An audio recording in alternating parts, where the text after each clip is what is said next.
They're not going to do the rants tonight. No. Thank you, Kevin McLeod.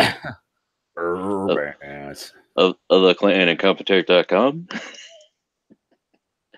There could be only one Highlander. Yeah. No, right. you're gonna get that theme song by Queen stuck in my head. I've had Queen stuck in there since I saw Bohemian Rhapsody. So I didn't want to see that because it didn't have Sacha Baron Cohen in it. So he wasn't really supposed to be in any way, Frank. You're supposed to imagine that he's Freddie Mercury. That's the thing. No, I'm not gonna imagine he's fucking Freddie Mercury. I'm gonna imagine that, I saw it and oh wait, he's not in it, and then never fucking mind. Frank, it's a biopic of Freddie Mercury from Queen. All the songs kick ass because it's Queen. That's nice. You know what else kicks ass? When you just listen to music on your own without a bullshit movie. But come on now, it's not a bullshit movie, Frank. It's actually a very good film. Mm-hmm. And also, they cast people that look like the guys from Queen. The guy that looked like Brian May, you'd be like, he was even more convincing than the guy that looked like Freddie Mercury, to be honest. I was just like, that looks just like him. It's freaking me out. You just see him play that guitar. Great story, bro. There's some funny moments in there. Like, they're getting in a fight, and then the bass player starts playing the riff you wrote for Another One Bites the Dust. Do, do, do, do, do, do, do, do. And they're like, that's actually a really cool riff. Yeah, that's good. Let's figure this one out here. So, hi, everybody. Welcome to the show. Hi, everybody. This is episode, 100 and something in it, Ian? 118. Wow, we're up there. And if this is your first episode, I'm sorry. Right. We're not, because we don't care. Right. Go ahead and tell us what you've been up to, Mr. Ian. No. Okay, fuck you. No, we gotta do the guest first. Who's gonna do me what? I don't. Shut up and tell us what you've been doing, Ben. Oh, not too much. It's been getting cold again. It was cold it's cold outside. It was cold during November, and then come December, it gets up into like the 50s, and then it's slowly getting cold again. So it's like, you're like, I'm getting cold. I'm gonna go take a nap.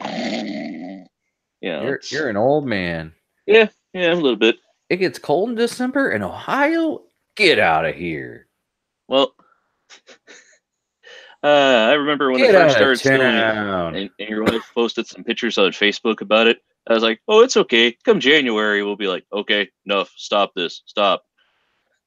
Oh, these little flakes of snow in November compared to sheets of ice and feet of snow. It's going to be great. Feet of snow? Yeah. Like babies? What? You said fetus. Baby. Yeah, baby snow. Have you seen that video of a guy tossing? Nope. He thought it'd be cute to toss his kid in a pile of snow, but then the kid just sank into it.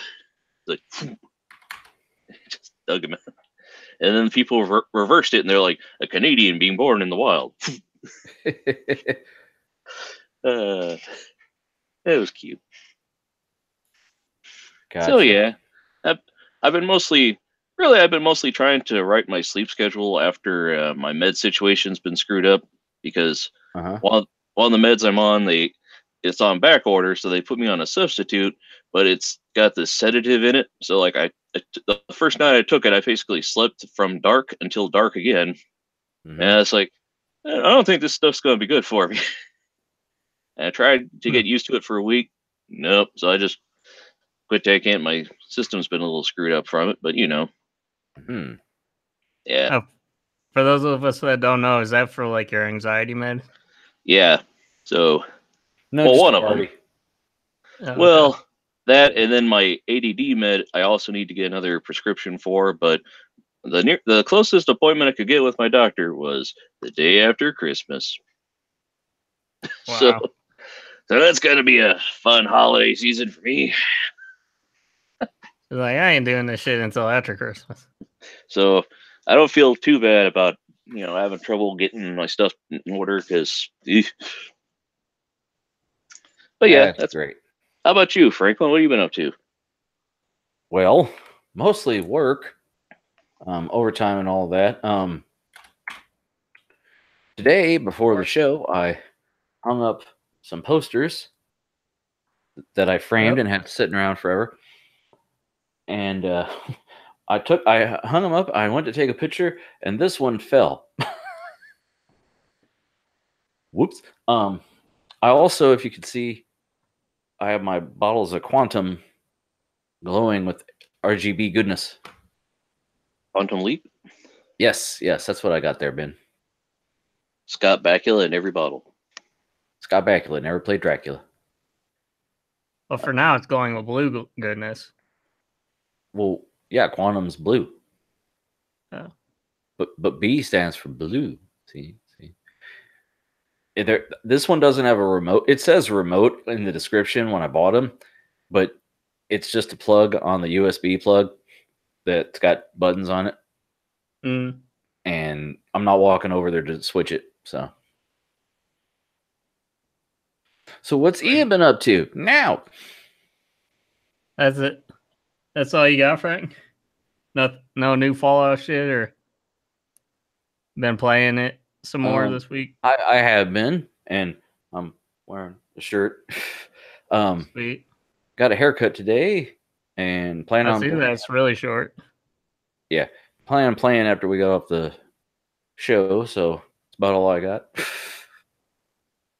Not a whole lot of nothing. Just just hemming and hawing, like Ben said. What's Ian been up to? Well, like I was saying before the show, I've been I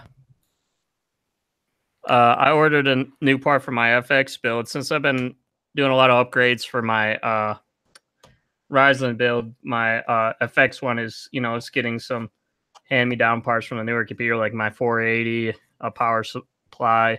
I'm gonna put my 6 pipe cooler on it, because my current one only has I think it's only like three or 4 or something. I forget. Is that the one that always overheats? Well, it was overheating until I put that thermal pad on it. I cleaned it up and stuff. So I'm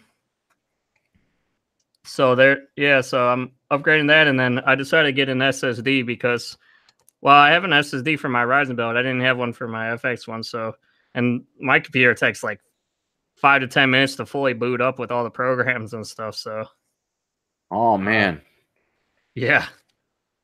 So this will help the performance of the computer too.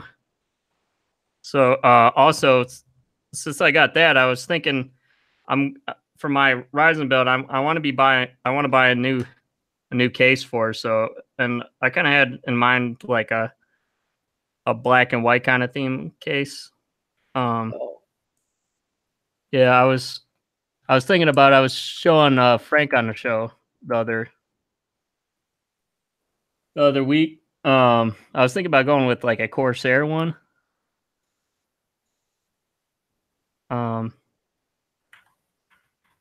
I was thinking about probably going with like this one here. Here, let me do a screen share.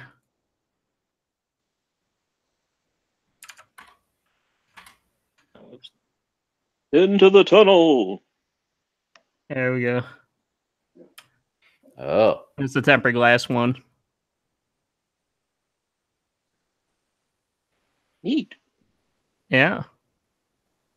It comes with RGB fans, but so I think I'll put those on the top and my triple fan radiator for it in the front. I'm not sure. What do you think, Frank? So is it better to have a radiator in the front or on the top usually?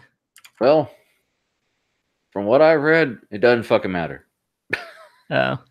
Bitwig did a whole video where he tried different configurations with both like the blower style GPUs and regular like open, like dual fan GPUs, and it was literally only within like 2 to 3 degrees difference in temperature. Yeah. It depends if you want to cook the CPU or not, because the hot air goes up. So it depends on how your CPU. There's like I said, he did a whole video of it. So, well, that case had I mean, some of the cases, like the front panel is so restrictive with the airflow, it like taking it off will in some cases give you like 30-degree difference. Take it off. Yeah, it's such a large delta of performance. Delta. I guess that's what you call a difference, you know. I was just singing the Donnas. Now that's gonna be in my head all night. Take it off. Right, Ben? One of the Donnas? Yeah. Was that like your favorite song? No. Or was like I like hearing girls talk about taking it off. Yeah. Yeah. Yeah. But no, I think this case had a good airflow because the front glass panel was like it was raised, you know, like it had like some spacers between the actual case of the frame of the case and the actual tempered glass, so it could get airflow through the sides pretty easily. Which if you watch Bitwit's video, he kind of did that with newer. Spoiler alert for one of the new topics that I'm going to be doing for one of the news articles is you've heard about the whole thing with the Walmart PCs, right? Oh boy, yeah. So you guys should jump into that and tell me all about it. He did a whole video on how to improve upon it, and yeah, that's what he did. He made it so that the tempered glass was more away from the panel, or from the case, so more airflow could get through the sides and everything. Because otherwise it's not a mesh or anything. You can't go through glass, so you need you need some room for air in there. But anyways, moving along, since I got that SSD, I figured I'd to go with my new case. I thought I'd try my hand at mining one of my SSD things. So, and it was totally black originally, so I painted mine white, and then for the front to match my cooler, I put a chrome vinyl wrap on it on the front. So to make it fancy, so it'll match the mirror, my Mirror NZXT cooler. Right. It was just something I was playing around with. I didn't really want to, since I haven't even put this in there yet, I didn't want to mess with modding this at all. Right. That would definitely void the warranty. Right. But I don't know. Maybe I'll go with this for now. Maybe I might try my hand at doing like an RGB mod for it, because I've seen people do they'll do like a layer of like frosted like plexiglass and put some LEDs under it, and then like paint like a logo over so that the RGB shows through the parts that like you mask it off and everything. I wonder if that's be cheaper than the actual RGB SSD. Oh, I bet you it would be, because they slap gaming and RGB all over that. It'll be right. Charge whatever the fuck they want, And then they put Pro on in front of that, see, and yeah. I know there's a lot of cool things you could do for yourself if you just put some effort into modding it, Yeah, I saw a guy made his own RGB RAM, and then I realized I was like, oh, he's really doing a bad job. He like basically took RGB LED strips and stuck them onto his RAM. Yeah, it looked horrible.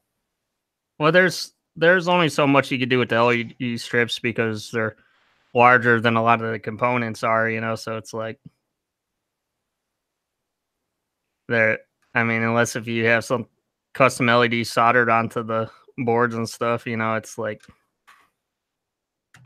or you make the RAM really thick, THICC. Oh yeah, pretty hot and tempting. I mean, fat. Right. But anyways, I was wondering, what have you guys done any shopping and stuff? I've had to start some of my shopping for the LED strips for my parents. I have to order a couple more parts tonight. But I don't know. Have you guys started doing your shopping, or are you already done? Oh, you mean for like Christmas? Yeah. Oh, my wife's done most of that because I'm no good. Ben? But what now? Have you got all your Christmas shopping done? Christmas shopping? No, I haven't really figured out what anybody wants because you buy something and then you hear them talking about it later and you're like, well, crap. Really like this thing that I bought myself that I don't need another one of. What were you and the missus asking everybody for this year, Frank? I don't know exactly what she wanted. I know that my mother-in-law passed around a little piece of paper and said, everyone write down what they want. So I drew a little dollar sign. Yeah, so who's getting Secret Santa today? Well, see, I'm easy to shop for. Frank wants some RGB RAM. Yeah, no. They do need RAM. He wants a sound card. I need the money so I can buy my own shit. They're not going to get the right stuff. I don't even think I'm going to get the right stuff because the more I look at it, like with Threadripper, it really comes down to cast latency more so than speed. So I'm afraid of fucking it up. Hey, did you email me, Ian? Yeah, I thought I did. Did you send it to the right inbox? I'm pretty sure I did. Did you send it to the .me or the .gmail? I replied to the Gmail. I replied to the one and I sent the best dick pic. You're gonna love it. It has a little hat on it and everything. I don't like the way we've been doing. I don't like that because the way they do it, they like make they just add like a asterisk to the fucking email. They don't send a new message. So like I don't see it. October. Okay, so what should I? Hold on. Should I reply to your? Did you email me a news tonight? No, not yet. No, not yet. You want me to do that? Because a chain. Seriously, I can show you like what it looks like a little later. It's like when you click on it, you got to expand everything, and then it shows every article. And you know how our 4-hour shows. Yeah. So hold on. Let me delete some excess space I got here.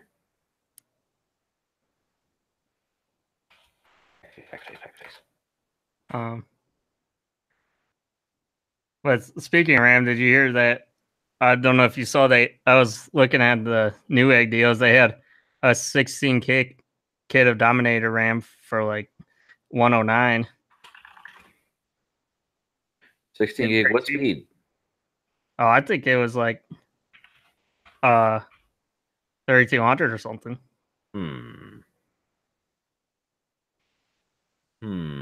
Who had that? It was an RGB though. It was Corsair Dominator. Well, yeah, like the platinum and Newegg. stuff. I mean, if you're not gonna have, RGB. Frank's like, if you're not gonna have RGB, what's the point? What good is it? Well, I mean, my thing is, I want it to be visible from back there. Yeah. And how much black shit can you see back there? It's all murdered out. Like me. Oh, dude, I met this guy at work. He's like, yeah, I'm, new. I'm the new guy in charge of this department. I go, okay. And I said, well, I work at this building. And then there's every other week, me and this guy, Kevin, switch. And he's like, Kevin, is that the guy with the dark hair? I go, well, he's black.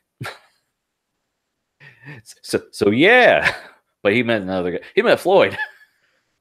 I did actually have something I was kind of up to that I'm kind of mad about. I forgot to mention.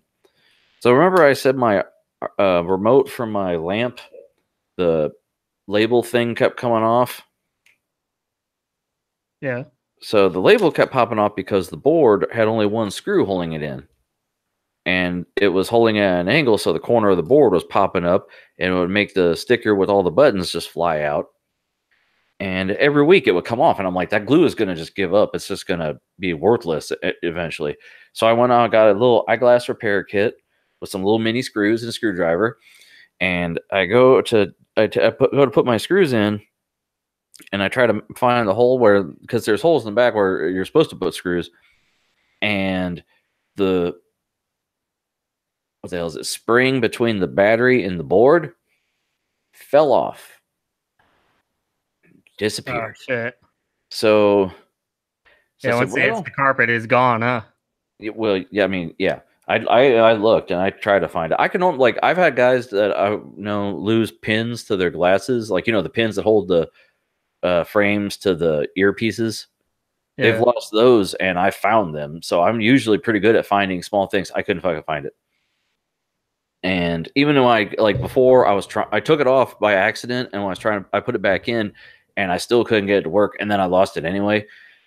So I was like, well, so I ordered another bulb and remote off of eBay, or not eBay, sorry, Amazon, because I had Prime. It's supposed to be here today. Do you think it's here today? Yeah. No. My wife ordered a bunch of shit. Her stuff shipped. Mine shipped, but because remember when George H.W.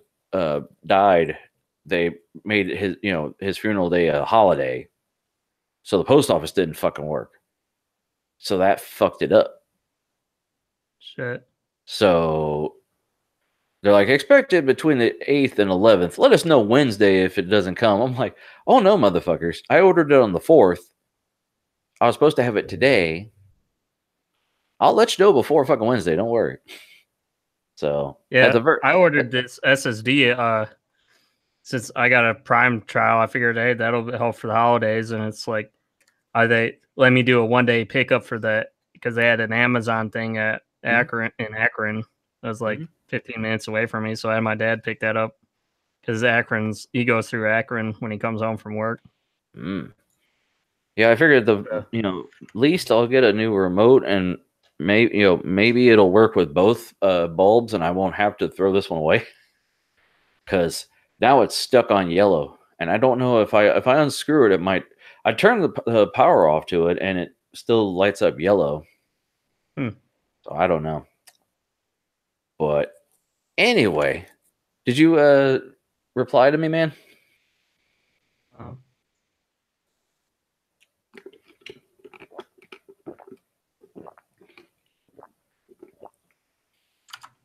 Okay, not yet. I will. Technical difficulties. Yeah. Physical challenge. But yeah, what about your did you ever figure out that other LED problem, the LED strip remote? Because you wanted to get like a pink or whatever. Nah, I just gave up, dog. Oh shit, man. Well, I don't know what it doesn't seem like it's adjusting it. It still just seems like it's just switching the colors, and I'm like,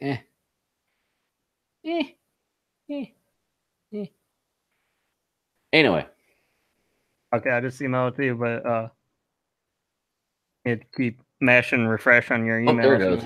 No, it just popped up on its own. But before we get into that, I have another question for you, Frank. Yes. I don't give a fuck.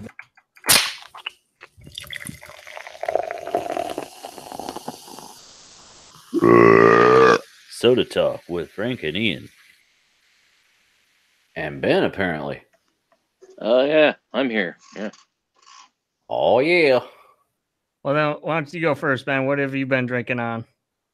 Well, earlier I was drinking some Mountain Dew Live Wire. Oh.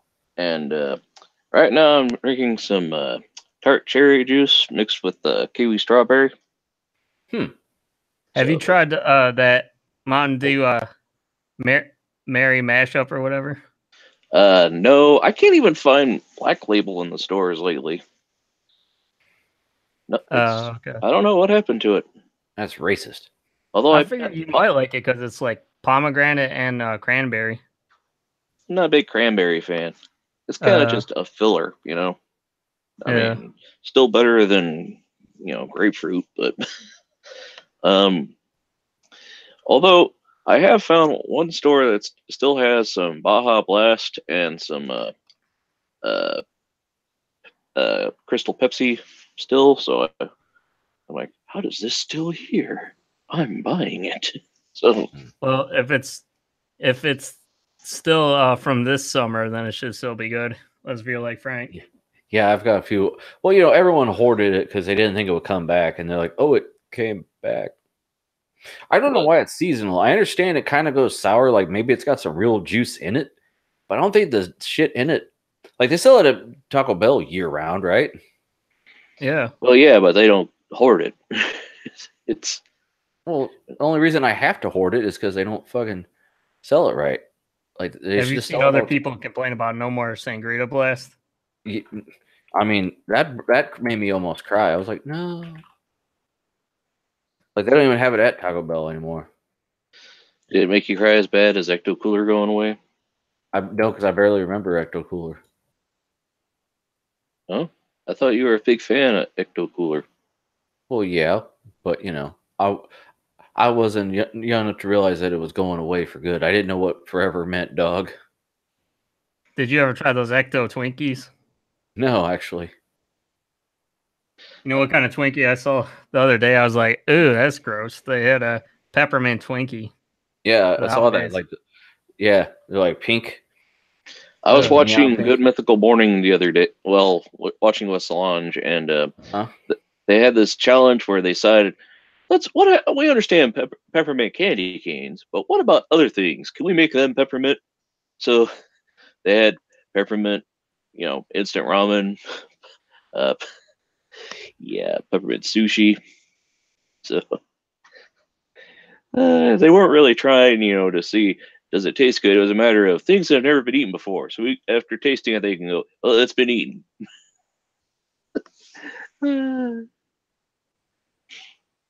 So anyway, What have you been drinking on, Frank? Well, I just about finished a Baja Blast now. All right. I've got about 2 cans of Dew Ice Cherry and some like ice cherry. Yeah, no Ben. And a glass of water from the toilet because really that much Mountain Dew will kill you, I think. It's probably better for your teeth too that you drink some water. Well, it's not like I sit and let it just sit in my mouth. I chug it. It hits my throat more than it hits anything. Yeah, because who needs livers, right? Pancreas and all that. You didn't get a chance to try any of that mashup yourself, Frank? Nah, I don't want that shit. Oh, you don't like cranberry? Well, I want to get just a bottle. Like I don't want to get a case and then be like, either like I'll get used to it, or You'll fucking hate it. yeah, and I'll have a fucking case like that damn They'll Game just sit Fuel, there. like that Game Fuel Mango Heat. Did you ever That have shit that? you still got that shit? I still have cans of it. Yeah. Your wife doesn't drink any of that stuff? Oh no. She doesn't. She drinks Diet Coke and that's it. Really? I like every time I try a new flavor of Dew, I'm like, here, honey, try this one. And I think Dew Ice is the one that she liked the most because it was the least offensive. It's like fucking Sprite. It's a little strong for me. No. Dew Shine was stronger. Really? Because I didn't think so. Yeah, well, you drink it, it burns your throat. Yeah, they're so citric. Acidic. You think the thing modeled after moonshine burns your throat? Well, of course it does. Well, it's supposed to be a mixer. You're supposed to mix it with stuff. Yeah, shine.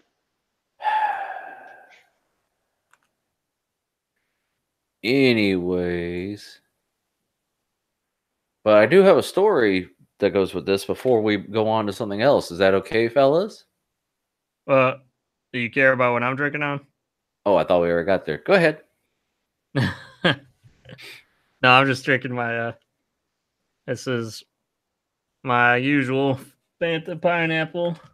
And then I got some regular ice. And I got something from the bathroom too. Toilet water. From like the toilet? Yep. Well, I try to drink, like I've actually lost a lot of weight. The only main thing I've changed, like I try to eat healthier, which sounds fucking weird. And then like I drink just water during the day. And on the weekend is the only time I let myself have like Mountain Dew. So any other time it's just water. And I figure that's gotta be better for me. I was curious, Frank. Do you know Nope. I know you don't like work for a pop company or anything, but you're in, a lot about shipping and stuff. Like, yeah. What, like when you get like pop cans and stuff, what's like sometimes you get like hard like chunks of stuff on the outside of the can? Is that just like stuff that's spilled onto the cans during shipping or something? Could be glue. Oh, is that, you think that's like glue on that side or something? Whenever I've seen it, it usually looks like a chunk of glue. I don't know what the hell it actually could be from. Sometimes you can like they have it if they have it in a cardboard case, not a case, but like, just something to stack them all together. You'll see like the glue stuck to them. I don't have a fucking clue, to tell you the truth. But I've seen, I've heard horror stories. I bet you have, man. People just pissing all over cans. That one thing they say you should always do is clean the top off before you drink from it. Just think about it. It's gross. You ever just wipe it and see what? Ew! I was gonna put my mouth on that. Yeah, but I don't. Nobody does. Nah, I'm too lazy. Plus, I don't really drink from it. I pour it into a cup. Anyways, what's your? You say you had a story or something, or? Yeah, hold on, I'm getting there. Tell us a story, Frank. It once was a man from Nantucket. I once met a man from Nantucket, and I tell you the stories about him greatly exaggerated. What? Yeah, pull up a chair and come warm yourself by the AMD computers. Yeah, that's my heater. All right, hold on. I gotta move this to. Whoa! I wanted to move a window, and I forgot the resolution on that screen was different, and it blew it the hell up, and it scared me. It scares me. Don't be scared. Okay. But I am. Okay. Hold on. Your email. Okay, there's the message I sent. Copy. Message in a bottle. Message in a butthole. What? Are you singing the Police song, or is that Sting? Sure. Because I know you're not doing Christina Aguilera. No, sending out an SOS. Right. Wasn't sure who that is, but you gotta put on the red light. Roxanne. Okay. Yeah, get that blazing white off there, man. All right, guys, hold on. Let me zoom enhance so it's not just like half a word here. Okay. This new Mountain Dew features a tactile grip, resealable lip can. PepsiCo Wednesday rolled out a new line of Mountain Dew Amp sodas aimed at esports and gamers. Of course, Mountain Dew Amp Game Fuel comes in a redesigned 16-ounce can that features a no-slip grip and resealable lid and features caffeine, theanine, white grape juice, and vitamins A and B, according to the company. The drink, which will be available starting January 14th, will come in 4 flavors. Charged Cherry Burst, I'm going to get that. Charged Berry Blast, I'm going to get that too. Charged Tropical Stripe, oh Jesus. And Charged Original Dew. What? If you're ready, if you're really dying to get your hands on the special cans of Dew, you can also pre-order them on Amazon.com and Walmart.com. The company said that the drink and its special packaging was designed for gamers, or designed by gamers for gamers, because that's a fucking thing. Blah, blah, blah, blah, blah, blah, blah. Somebody quote blah, blah, blah. So, yeah. So, what did it say? Caffeine, theanine, or something? It sounds like that chemical Thorazine or whatever. Hold on. Where the hell is the quote? Packaging for gamers, or this amp soda, better flavors. Where the hell is caffeine, theanine, theanine. I'm gonna Google this shit here. Hold on. I hope we don't come up with no porn. No, I do. That'd be cool. Side effects. Ooh, WebMD. I'll bet the answer is cancer. is an amino acid, a building block of protein found in green tea. Preventing Alzheimer's. Well, shit. We found something that WebMD thinks is good shit in a Mountain Dew can, nonetheless. This should have been in my what the fuck articles. I don't know. Something tells me though that it's some old bullshit. Most of the pro athletes still won't be drinking that shit though. Yeah, it's not the pro athletes. It's the e-gamers. Like PewDiePie. No, I'm just kidding. PewDiePie. They're probably trying to be like that. What was that? Oh, that one drink, like it was a powder thing, kind of like a Kool-Aid, but it was meant for gamers or whatever. They mixed in like G Fuel or whatever the hell it's called. G Fuel. Yeah, they're probably trying to be like that. They're trying to get some money because they're like, I want that gamer money. Right, that esports money. We're gonna be like goddamn. What's their name? EA. Yep. Remember that meme? The best EA accessory, and it's a fucking cash register machine. What about you, Ben? Would you drink that shit? I'm not a game fuel fan personally, but well, it's supposed to have like it's got electrolytes and shit. Yeah. That's brown nose, right? Well, out of those, which one would you probably drink? Like, what has your thing? What's your favorite flavor of pop too? Like, is yours like the cherry, kind of like Frank does? No, it's not my favorite. I mean, I really like Baja Blast, but maybe like what's Black Label, like Blackberry? That's like it's like Blackberry. Yeah, that kind of flavor. You know? Oh, Blackberry, blam. Well, yours used to be grape, didn't it, Frank? But now it's like you hate every grape soda. It seems like. Well, the thing is, like, I realized that my taste had matured because when I was a kid, grape drinks were just purple sugar. That was it. It didn't taste like Welch's. I loved it when I was a kid, and now I'm like, there's no actual flavor to this. It's just sugar water. Like at least Kool-Aid. Grape drink. Sugar, water, and purple. Sugar, water, purple. Like at least, Kool-Aid has a flavor, kinda. Like Fanta is like really not orange. It's like fake orange. The problem is they don't have the giant Kool-Aid crashing through walls anymore in the commercials. Oh yeah. Oh yeah.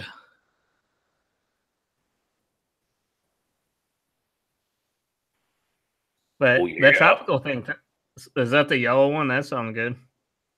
Oh, it's like this Fanta, the pineapple or whatever. I don't know. I like the Mountain Dew Kickstarter, the mango and pineapple. That's pretty good. That one was a yellow can. You don't like any of the Kickstarts, though, especially the Puppy Monkey Baby. The ones I've had taste like sweat and booty juice. Frank knows. Yeah. Anyways, you want to get on some stations? Yeah, that sounds cool. You guys do that before the news now? Yeah, we've been doing that, bro. We did that since day one, bro. Here I was hoping I'd get in on the news. Oh well. Go on. Your chick isn't here yet. Yeah. Oh, she's still waking up. Man your battle stations. Man your battle stations. Station. Okay, hold on, I'm closing the window. Going to the email. Come on, Frank. Station. Oh, I understand. Hold on. It's station. time. Hold on now. Don't get your drawers in a bunch.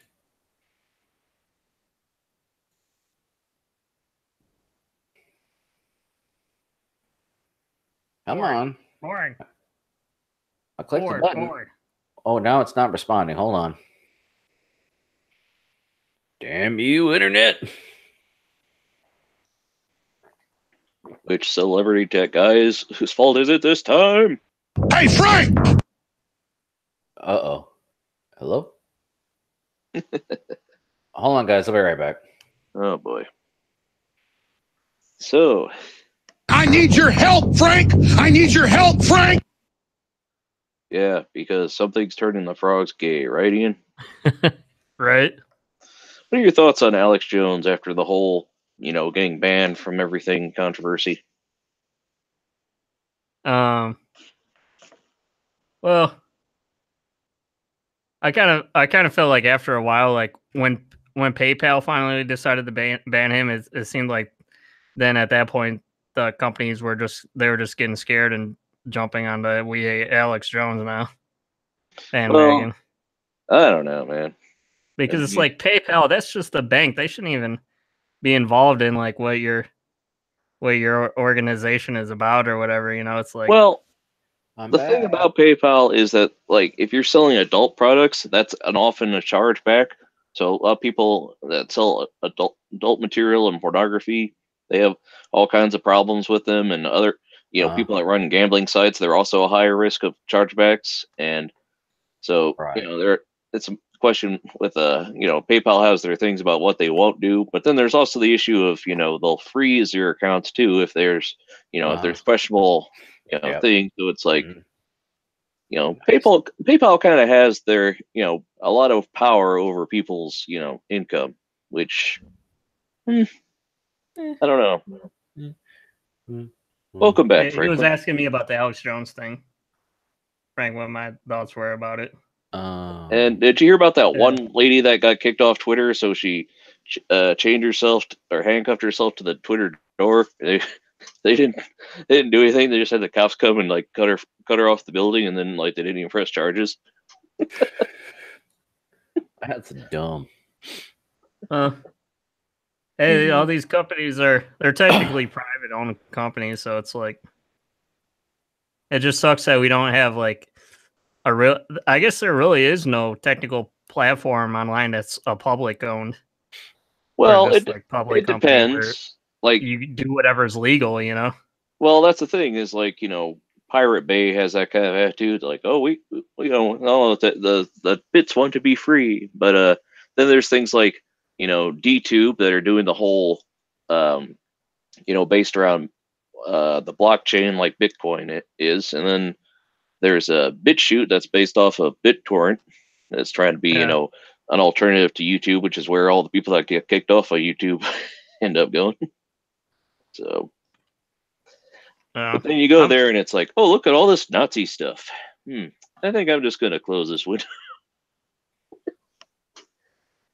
I'm for doing whatever online is legal. That's what I'm for. Well, but I think companies they have money to make, so it's like they do what they want. Well, that's the thing is like, there's stuff that it's like, well, is it legal? Yeah, but is it technically all right? It's like what the Westboro Baptist Church does was technically legal, but did anybody like what they were doing? Yeah. So it's like, I don't know. You gotta have some things in line. Like how we all accept that you can't just run into a crowded movie theater and shout fire. Well, isn't that illegal? Yeah, you should only do that if there is actual fire, because otherwise you're inciting a panic, and that's the limits of free speech. You don't. It's like you can't be you just because you have the freedom to say anything doesn't mean you're free from the responsibilities of having to pay for what you say. So yeah, and besides that the freedom of speech was more for talking about like the government can't arrest you for this or that, saying that it's like Alex Jones. He's sitting there saying that like that elementary school that got shot up with that was all a scam, and people are harassing parents of dead kids. It's like stuff like that doesn't deserve a platform. I'm sorry. Well, some of that might have been legally questionable. I don't know about all that, so like I definitely wouldn't try to stand up for him on all that stuff, because there was wasn't somebody like suing him and stuff or something? Oh, a lot of people have sued him. Yeah. I liked his ex-wife sued him about, because he's fucking crazy. He's like, oh no, that's a character. That's not me. And they're like, so you're just a character? Oh no, that's really me. That's not a character. I mean, it's like I when like Stephen some of Colbert those- was a character. Oh yeah. I like some of the issues that he would bring up about privacy and all that stuff, but like, yeah, once you start seeing him with like 2 Rolexes and all that stuff, and his lawyer just saying, "Oh yeah, he just plays a character on the air or whatever," it's like, We need money, otherwise we gotta stay on. So you can just like support us with a supplement for a couple more weeks. That'd be great. Right. You ever seen the Last Week Tonight with John Oliver about him? It's yeah, it's hilarious actually. It's on YouTube. Mm-hmm. Yeah, and John Oliver was on YouTube Rewind this year, so. And anyways, as far as my theme though for the battle stations, Frank, mine was I got it from the music stations. Oh, we're still doing that shit. I thought we moved on to something. So this one, I like the monitors, both speakers and screens. Tower looks like it has some RGB or something. It looks like a crappy, like mid 2000s gaming computer with like plastic, a plastic window with a fan stuck to it and a light behind it. You know what I'm talking about? Well, we can't see it. It's kind of cropped off on your picture. That's the corner of the picture, dog, ain't it? Like, there's just this much. There you go. That's it's a look at that. Razer. I didn't like the Razer computers. Huh? You didn't like the Razer shit? I wouldn't mind having a Razer laptop. I'd have one before I'd have the order of laptops I would have: Razer, MSI, Apple. Because their actual computers, meh. Their mice and shit, meh.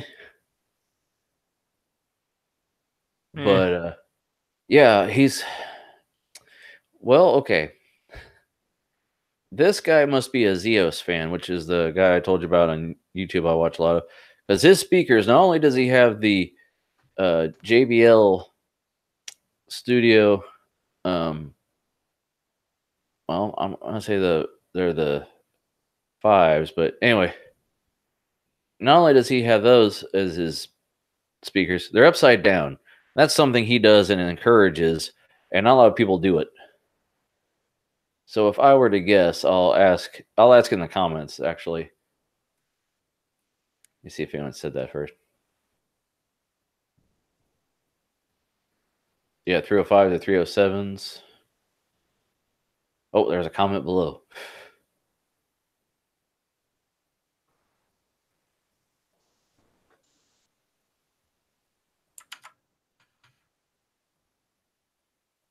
Why are your monitors upside down? Oh.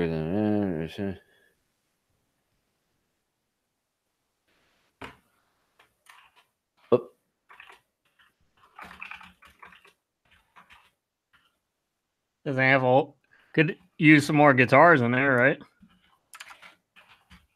Whoop.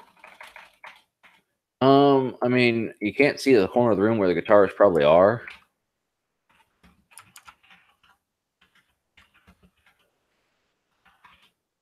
Whoop. Submit. At that time, I accidentally said, "Well, this guy has too many guitars," and you're like, oh, "I don't understand English. That's not English." Yeah, you're just saying sounds. Those aren't words. You're just saying gibberish. You're Man, I'll make you chicks. I don't understand, man. Oh, man. Oh, damn, man. Well, he's a Van Halen fan because he's got the EVH head, he's got an EVH cab, and he's got an EVH selector switch for his cabinet. So that's cool. I mean, pretty much everything here, I he's got the corner trap for the foam instead of just straight up foam paneling everywhere. So that's actually supposed to pick up a lot of the echo in that corner. Like, was that bass trap? Echo. He's got, I see 3 guitars here in the corner, at least cases. And a tambourine. Dude's got a tambourine, Doug. What's a tamarine? Tambourine. Oh, I thought you said tamarine. No, I said tambourine because one is a word and one is not. I have a stuffed up nose, by the way, so maybe that's what you heard. But forget what you heard. You getting sick, man? That sucks. Dude, I work on a loading dock where it's 20 degrees and we have to have the door open all the time. You could just say you work at a medical facility, Frank. There's all kinds of sick people coming in and out. But I don't deal with the sick kids. I deal with the department heads and shit. I don't actually come anywhere near patients. A loading dock is a place where you have an open door, a garage door that is open more times than it's closed. People come up to me and like I'm signing them out for a package and they go, "How are you standing here without a coat on?" I go, "I've done this for 14 years." So you turned into a polar bear. Nice to see you. Yes. Like I'm maybe wearing a hoodie just because my arms get a little chilly, and we wonder why he gets sick. Well, it's you can't, if you keep putting a coat on every time you open the door, you're not going to be able to move around and get anything done. And then if you keep it on, you're going to start sweating because the heat's on when they shut the fucking door. I'm not here to bitch about my job. I'm just saying I get the sniffles this time of the year for it. I'm not actually sick. I feel fine. When I start coughing and hacking, which you've heard before, that's when I'm actually sick. I might actually take a hiatus because I can't talk when I'm sick. Right. What did they let you wear? Do you get to be bundled up pretty good, or they gave me a coat? But dude, you can't move in like a full on coat. You can't move in. I have a hoodie that I wear when I'm moving around, but like you're offloading like 100 plus boxes from a truck, sometimes 200 boxes at once to put on a cart from a truck and move around. You can't do that in a full on coat like from was it Christmas vacation? I can't put my arms down. Oh, Christmas Story. I can't put my arms down. Like, because they gave us a coat. Well, you just need something with some good lining, Frank. Like I had some flannel lined pants, and I was good most of the winter. Well, I mean, it's a hospital, or they issue us scrubs to wear, which I won't even. I'm like, no, that's a joke because they're in the wintertime your legs will freeze. So I wear Dickies, but then like I said, I wear a hoodie and I have a coat for when I go outside because if you stand there with the coat on, you're not going to be able to move. And there are heaters.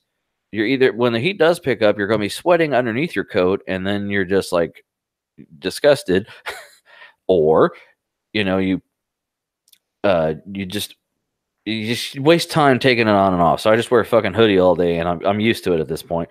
All I do is my E's don't end like, what is it? I'm fined. Yeah. I'm talking about like that kind of shit. So I have a slight stuffy nose. Yeah, dude, I'd be wearing like a ski mask or something. They kind of frown on they frown on that at children's hospitals, Ian. Believe it or not. Get him, security guard. I've had security guards come like, "Hey, do you work here?" Yes, I'm wearing a badge. Like, I came off of the fucking loading dock, went to the bathroom, and I'm wearing my badge. I've never seen you before, so who's the new person? You. Okay, so this one, what do you think of the setup, Ben? Let me take a good look there. Yeah. Do I need a zoom enhance? Well, I can say that the wood walls look nice. Well, he's got these like actual like in the corner here. Nope, over to the right. Okay. I want to say these are like not bass traps, but like something to take the noise down a little bit, like the echo in the corners. So that's good. That's what it's all about there. That bass traps. He's got speakers. I like speakers. Studio monitors, if you don't get specific. Do you like his mixer there? I mean, it all looks all right. I mean, you know, for a sound system and everything. Sound system don't take me back home. Yeah, I gotta make sure. Where is it? Close is that what we're looking at now? What? Show on the mixer, Frank. You were zoomed in on the mixer there? Oh, hold on. I closed it already.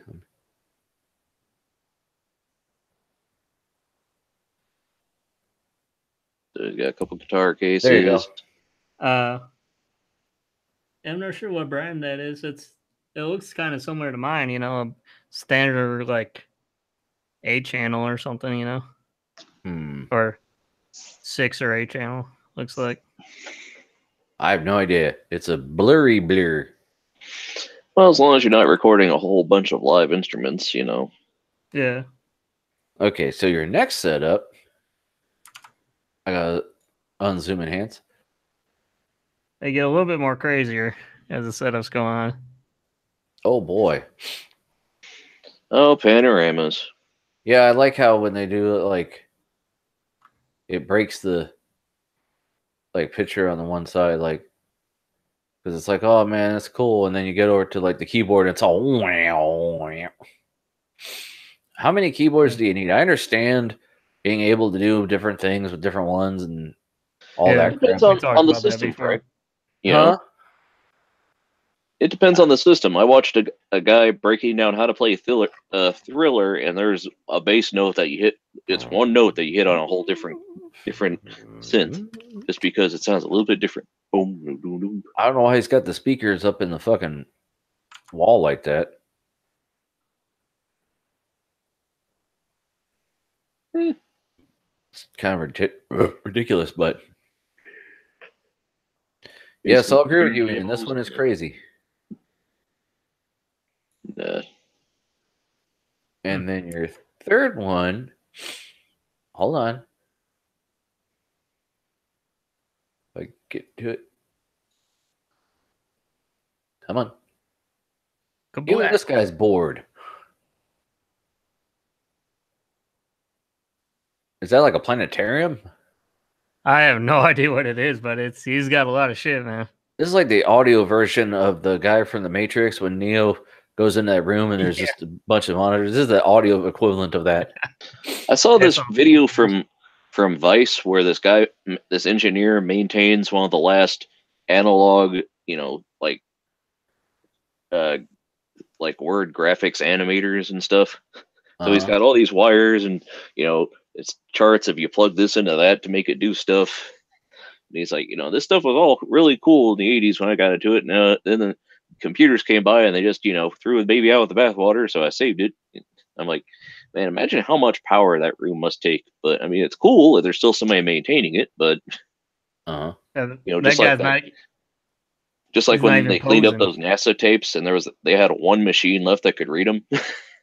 Oh, yeah. He's like, yep. And he's not even posing or nothing. He's like, this guy's I don't know. I'm kind of I'm still not quite convinced that's not a mannequin. But no, I think that guy is in the Matrix because he looks like he's connected to all those wires behind him. Yeah. He's the.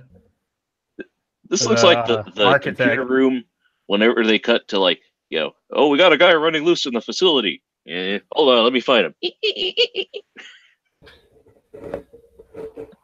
Well, sorry. Hold on, moving on my chair. I gotta get comfortable. Okay. He's like, yep, Reddit, I did it. So what's this set up for? Is it for mastering audio tracks for vinyl? It's for taking weird pictures. I think they found this in a book somewhere. I don't think this is actually, like, I don't know. I mean, you can buy old supercomputers because now they're just basically giant cases. Yeah. And, like, you can take the guts out and put a SSD card in there and get as much power. Did you ever see, either of you guys watch LGR? I know Ben does.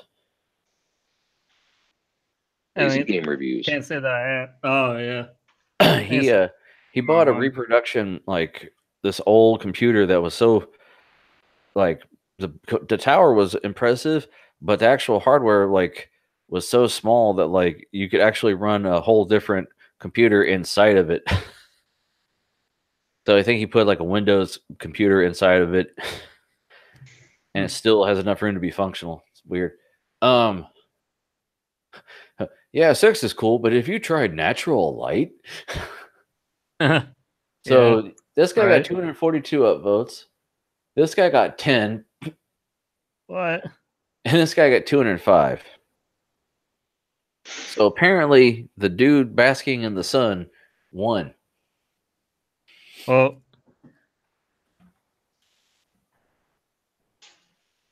yeah. I mean, for audio stuff, he probably has the best. I mean, I wouldn't say it's like the best looking, but I mean, what do you think? Like, I'm kind of torn.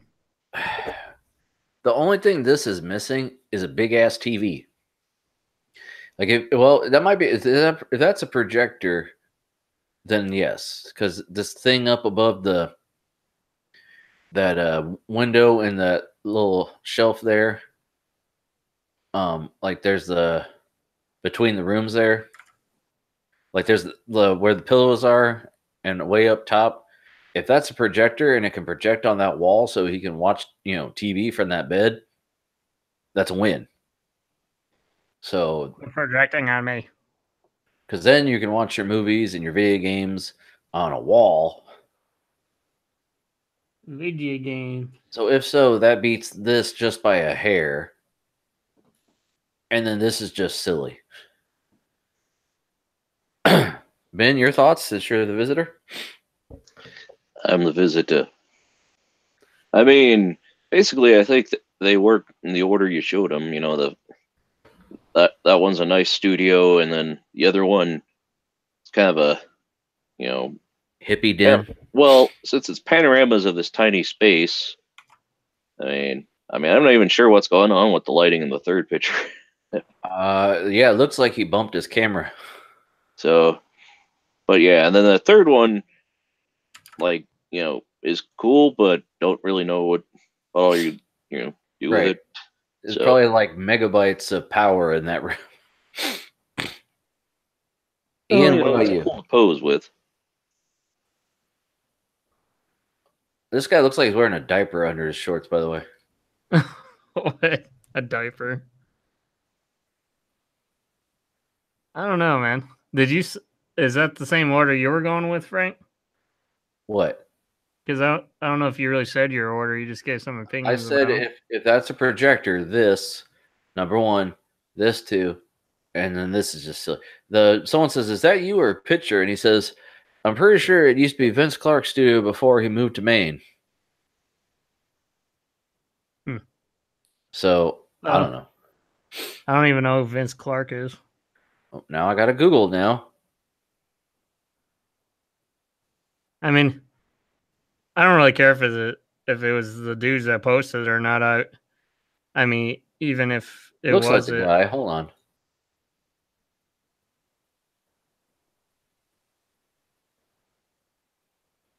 English synth pop musician. Oh, he was in Depeche Mode. Oh my god. Oh my god. Oh my god. Oh my god. Okay. I think Depeche Mode is a sweet band. Oh. And I'm done. I think Depeche Mode is a sweet band. I love Depeche Mode. Oh. Okay. Your own. You need to come back, Charlotte. I didn't mean what I said. So are you rethinking your decision, Frank? Nah. We're judging solely on the space and its use. I don't care about the bald man laying in the middle of the room, possibly dead. You don't care who touched it. You wouldn't even care if like. Nah. No, that ain't me. If it was somebody famous like that touched the equipment, you wouldn't care. Like the guy for Depeche Mode, Ian. If you don't know me, then if you don't think that I think that's someone famous. Well, I didn't know that you liked Depeche Mode until this point. That's not like. It's love.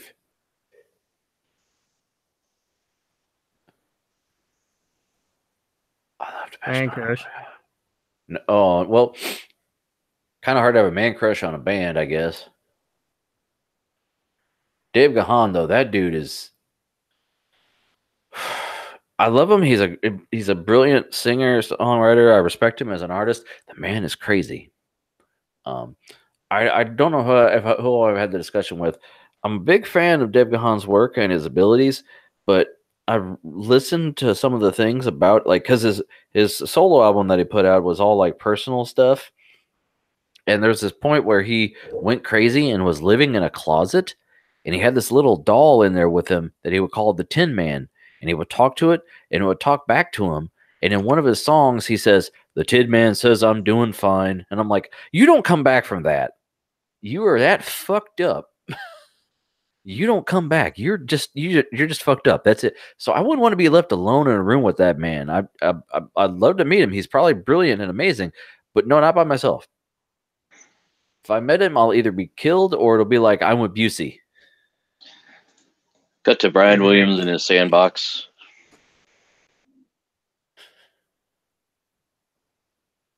So, yeah. And Ian's like, "Who's Depeche Mode?" Ian No, I didn't knows say who. who's Depeche Mode. I enough. said, who's that guy?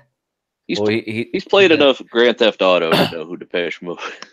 He's a synth pop artist who has been in Depeche Mode, and that's all you need to know. Can you name a Depeche Mode song, Ian? No. Oh, okay. I'm not very cultured with Your own personal Jesus. Give me another one. yeah. Someone to hear your prayers. Someone who cares. I've probably heard tons of them, but like I'm not good with like music trivia and artists. Sorry, I was rocking out to the Johnny Cash version in my brain. So, yeah, I've listened to so much Depeche Mode. It's great. But anyway, so I'd probably agree with. Well, what was your?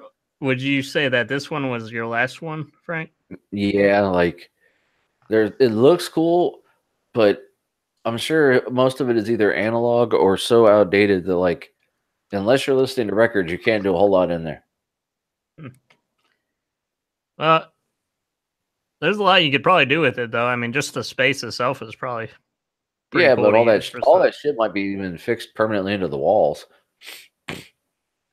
Maybe. And I'd feel like a son of a bitch for taking any of it out. Wait, do you know any of like the speakers brands and stuff, or no, that's all old shit.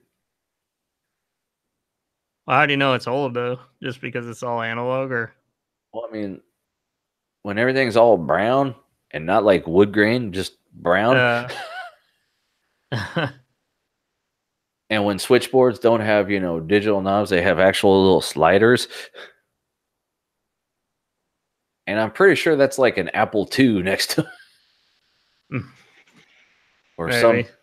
It might be a Commodore 64. I don't know. I'd probably go in the same order as Frank, probably. I mean, yeah, this picture is really more or less a thumbnail, so it's hard to gauge age and all that. The audio shit, I didn't even know. I didn't know any of that about that, like if it was old or new or whatever. So it's like, well, I mean, that's since it's a music setup, I figured that would be kind of important. Your guys' territory. Yeah. So you're outside your wheelhouse. Yeah. See, I don't do that. I go in my comfort zone and I never touch anything else. And Frank never gets outside of his millhouse. No? Everything's coming up Millhouse. Okay, so give me my theme song. Maybe. Station. I'm gonna say no. Uh-huh. But then I decided to say maybe, and then like mush it all together. Gotcha. All right, so I'm trying to find something on eBay for those LED strips, and it's like everything's from China, so it's gonna take like a month. LED strips? No, just like I need the 5-pin Oh, needle with the header. W. Yeah, and well, it's just like the header pins, and it's like just getting those by themselves because I already have the strips and everything. Yeah. Now, my theme I was gonna do, because I found a couple stations that were like Animu. But literally, like scrolling through, I normally have to go scroll, fine. Scroll, fine. And then this time it was like scroll, nice. Scroll, nice. So these were ones that interested me. I don't remember if they all. Yeah, I don't know if they were all had something to do with anime or not, or if they just had stuff in them I like a floating PC desk build. See, his PC is on a desk that's floating next to his actual desk, and he's got his manga books stashed under there. I like the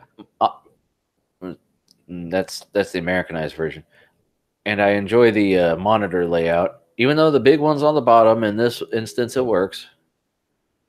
I'm pretty sure those spots there are sleeves for Pokemon cards. They might just be little glass windows. I can't tell. What do you think so far, Ben, from what you can see? That's pretty clean, though. I mean, it's a corner desk, so... Well, you know, it's built into the wall, and then, like, he's got a Blue Yeti mic, which is pointing down. I don't know if that's because he's not using it or because he's too stupid to use it the right way. Every time I see one of these posts, someone comments, hey, you know you're using that shit wrong? And it makes me happy because I'm the asshole who normally pops in and tells them that. But the Blue Yeti you shouldn't have pointing down. Right. Well, they point it towards them, so they're speaking into the tip of it, and they tell you in numerous places that no, the microphone is omnidirectional. You're not fucking using it right. So, or you're supposed to talk to it from the sides, not from the front. It's a side address, yes.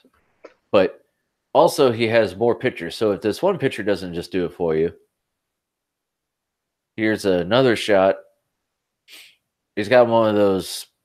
I don't know what the hell they call this. Chair? A macro keypad. Oh yeah, those are cool. With he's got a coaster for his drinks. So that's always good. Macro keyboard. And I guess under his desk here, he's got his he jerry rigged it. Jerry rigged. Well, I mean, if he custom built it, he didn't really jerry rig it as much as customize it. And I was like, he was like hot gluing shit under his desk.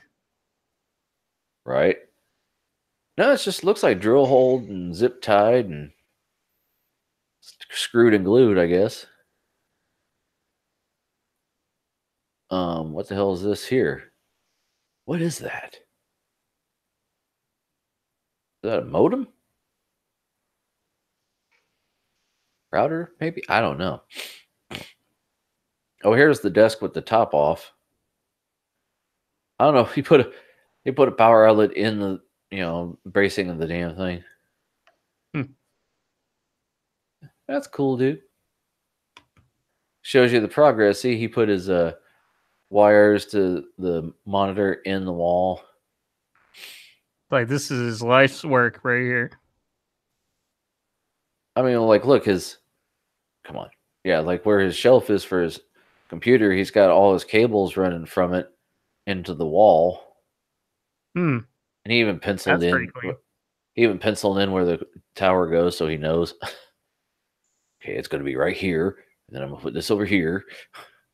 How do you do that? Do you have to have like access to the other side of the wall, or do you have to like use some kind of string to fish it through or something? Well, string isn't going to fucking work. A lot of guys use like a coat hanger, like a metal one.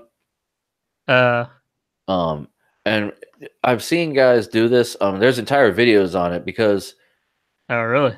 Yeah. If you look up on YouTube, there's we go to a shot he had of his. Where the hell is it? When they come out of the.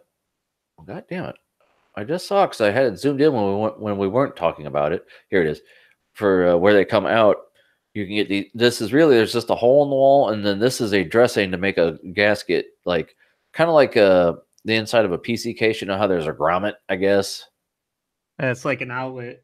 Yeah, so it doesn't just have a, because like Linus, when he ran all of his shit, remember when he had his Thunderbolt cable go through the wall? It was literally just a hole in the wall. If you want to make it dressier, you slap one of these bad boys on there. Plus, the wall and stuff might get worn away if the wire keeps moving and shit, especially if you can move the monitor. So this is to keep it more stationed. But yeah, like you have to make sure that your wall is actually drywall with like some space between the what you've got because if your building is literally just like I've seen a guy drill into a wall to mount a TV, and there was brick on the other side, so he had to get a masonry bit and drill into the brick so he could mount his TV. I hate to interrupt this old house, but my girlfriend's calling, so I'm gonna head on out. So it was nice talking with you guys. Okay, thanks for coming on, buddy. Yeah, nice seeing you guys too. Have a good weekend. Day night. And, all that fun stuff. Stay out of trouble. Especially you, Frank. No. We know what you did. No. We know what you did, Frank. All right. See you guys. See you. So, yeah. I get to go too? Huh? No, Frank's like, you got to stay, motherfucker. That's right. No, like, yeah, they literally just open one end and then fish it down to the other end with like if it's a straight down, they just fish it straight. Random Frank P, when he tried to run his through the wall, and it was packed with insulation, so he wasn't able to do it. Yeah, how do you get through all if you have studs and installation too? Yeah, that's pretty hard, probably. Yeah, you got to do well. I mean, you have a stud finder. If you're doing like this guy, he built onto the wall. He's got to know where his studs are for strength. Because as you can see, he bolted it to the wall. Those are probably into the studs. So, like, how Jerry, he could stand on his shit. And he's over 300 pounds. Yeah. Well, he said he's almost 300 pounds. So I'll give him that. But, yeah, you could do a lot if it's, on the studs. And then if you know where they're at, because electrical can either go straight through, like, hold on. Go back to the underside of the desk. Electrical can either go through the studs like this, or it can go around them depending. I don't know the rules and regulations for that. I'm just saying what I've seen. The older style of electrical wiring in houses, was it what they call it, knob and tube or something like that? You would see a lot of that. That I don't know if I'm really calling it the right thing, but it's the older style wiring, because I used to watch a lot of Mike Holmes on Homes, where he would go through and say, this isn't up to code. Look, we got to fix this and do it right. And yeah, I was watching the moving vlog for Gamers Nexus, and they were doing a lot of that shit. I like, if you ever watch Paul's Hardware, he built his garage. I thought he had somebody make it for him because it's a beautiful set. He made it himself, and it's impressive. I sat up one night and just watched him do that, and he's like, here's what I'm going to do, and he goes and does it by himself. I'm like, Jesus, dude. So Gamers Nexus, they realized it was metal studs in the office, and they're like, we don't know if that's going to be the code if we drill into that shit. So they had to, their pegboard, they had to put up on like a wooden stand or whatever, and it takes up like half the room. Yeah, like metal studs. From what I've heard, a guy I saw a guy mount a monitor arm into the wall, and he says, I have metal studs, and without wood, you don't have strength. So he sandwiched the wall. He put a board on either side and drilled straight through both and bolted to that. So it had strength. I don't know if that's true or not, or if it's just some shit he said, but I mean, seems like it would make sense. And then this is his tower just chilling in the corner. And be careful, kids. If you're in an apartment, don't fuck up your security deposit, right? Yeah. Well, I mean, as long as you have the right, most places I've ever lived, as long as you paint the walls back to the right color, They say they won't care. My last apartment, I painted a accent wall blue and never painted it back because my security deposit was I deposited when I lived in a smaller apartment, so I only paid $100. So I didn't care if I ever got that money back. They gave me my security deposit back, and I never painted it. So I'm like, oh, okay. Excuse me. I guess this is where a lot of times they just paint over that shit, anyways, depending on the apartment, you know. I saw a guy hang a big screen TV on the wall, and he says a lot of places will actually prefer if you hang a TV if you just leave it there, so their next tenant can just hang the thing up. They don't want to see you. Yeah. They'd rather you not just leave a hole in the fucking wall, which makes sense. Well, I mean, if you do, if you're gonna take it off, at least patch it up, you know. Right. Well, that's another thing I saw. If you put those wall anchors in, it's easier to knock them straight out because if you try to pull them out, you can warp the drywall and it makes divots that are harder to patch. Whereas if you just knock them straight back into the drywall and down through into the wall and then patch it over, sure, you have a patch the size of your pinky, but it's not going to be harder to sand and make flush. Yeah, that's what my dad helped me mount my TV here, and that's what, since we couldn't find any studs for some reason, well, there was a couple studs, but they weren't like close together, close enough, like to mount a TV with. So it's like we had to use some drywall anchors, and those actually work pretty good if you have enough of them, What do you mean? You're supposed to say, yeah, there were two studs in there. They were hanging up this fucking TV. No, I actually, when I got done hanging up my pictures, you know what I used? But command strips. Tape of the gods. Is that what they call it? Well, that's more for PC mounting, but it's basically like mounting tape.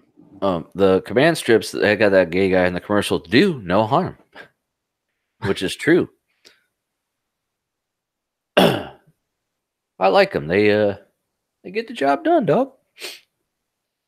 Oh, and the thing is, like, one, I didn't hold it long enough against the wall, I guess. So it I hung up the picture. I went to take a picture of it, and it fell.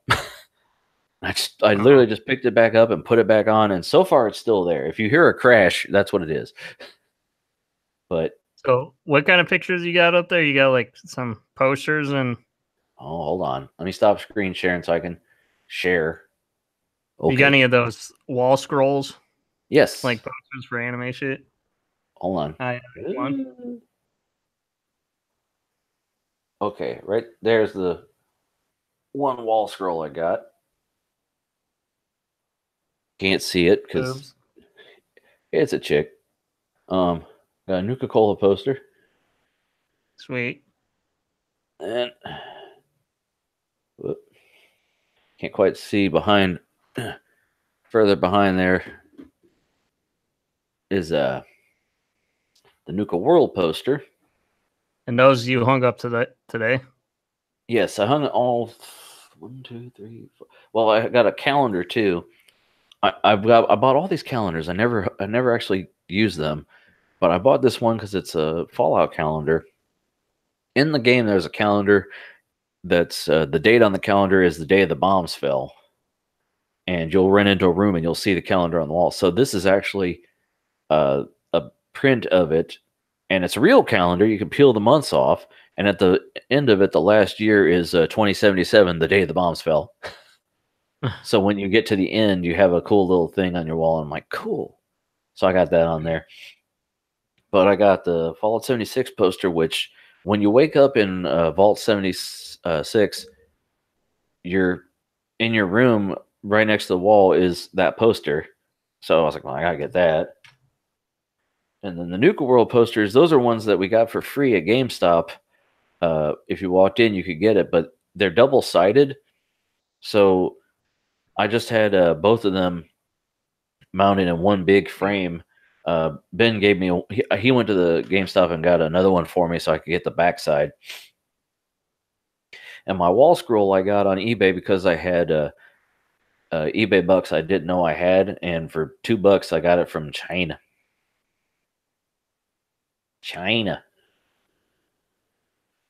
But anyway, back to the screen sharing. dog. So, like, was that room pretty empty before you put those in there?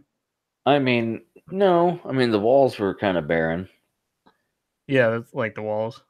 Yeah, but like, I mean, it's painted, so I just, didn't have them hanging up. Yeah. Did it fucking freeze again? Did it Doug again? Teach me how to Dougie. Is it I'll be right back. Apple is also Right? so awesome. Should have gotten a Met.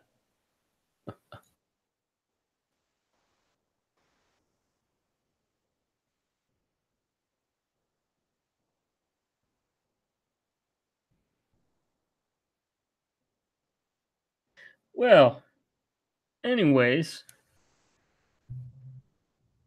So what's going on, everybody?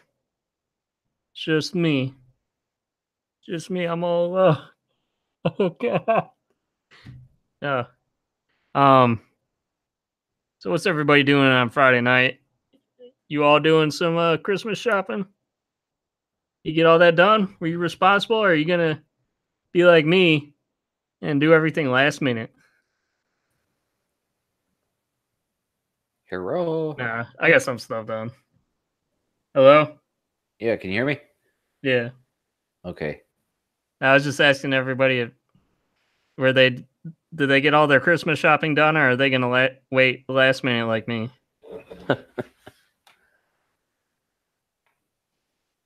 Nice. This is the before picture of the guy who mounted that thing. Yeah. My damn cushion scooted back. I moved over and it said, I'm going to go behind your butt now. When it's just right, it's nice. When it's not right, it's like your underwear's falling down. Need more cushion. For the pushing? Excuse me. Where the hell's my pointer? I need to do that thing where it just like highlights it. Yeah, trying to control where you press the control key and it makes some circles that radiate from it. How do you do that? I forget. It's in the mouse settings. Oh, I haven't done that in years. I did that on my first computer. Copy link address. That was back in the good old days before you had like set point and the other mouse software, like Corsair or whatever. So this is someone's kawaii battle station, which is Japanese for cute. Hi. Now, oh boy. Now, first off, okay, before you say anything, Ian. Okay. What yes means in Japanese is hi. I believe so. Anyway. Yeah, I was like, why are they always in like hentai? They're always being like, hey. So, anyway, before you say anything, that's what that means. First off, they got LG monitors, so their monitor game is on point. Right? Yeah. If you're into that whole LG thing. I love LG. And then their walls and their mouse pad and their keyboard and their peripheral, well, like their peripheral mount there for their, I don't know, iPad, iPhone, whatever. That's pink. Their Razer headphones are pink. Looks like they got Razers, and I think those are Steel Series right there next to them. Everything seems to either be pink or, if not pink, a shade of white that will reflect pink if pink is shown upon it. Right? Sure. So, I mean, there's just... They got their theme on lock. I'm saying that much. Yes, the desk is the cheaper version from IKEA. This probably cost them maybe $100 and some bucks to put together. I think that's you. With everything else, you shouldn't even worry about that. What do you mean? What's that on the monitors? That's a cartoon girl. What is that from? Oh, that? Yeah. That's from Euro Manga Sensei. So it looks like Euro Manga Sensei. It looks like the monitors vomited all over the room. Well, the person is clearly a fan because see, they've got the monitors, they've got at least one, I think maybe two of the figures, and then they've got drawings up on the wall. So they're clearly fans. I don't know if this is a boy or a girl. I have not bothered to look yet.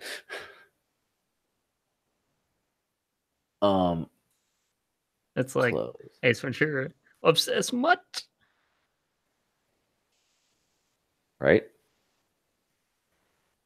Let me look at the comments, see if they include more. Hold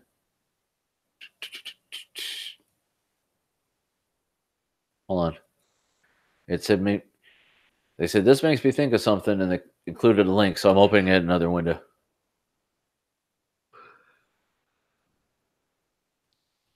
Whoops! Shit! I clicked on link. If only there was a warning. Don't click on the link. Well, Frank would click on it anyways. Let's not kid ourselves here.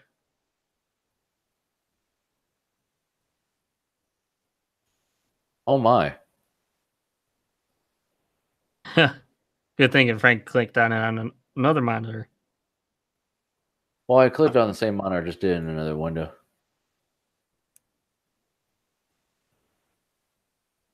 You know, I don't want porn to open up or anything.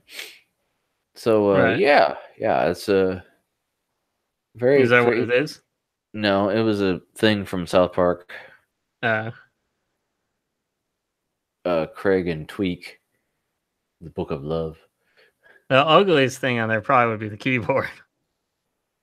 I mean, it's just a pink keyboard. Whoops. Looks so terrible. Why is it terrible? Like that. What is that, like a greenish kind of a wrist rest or something? I'm sure it's just gray or white.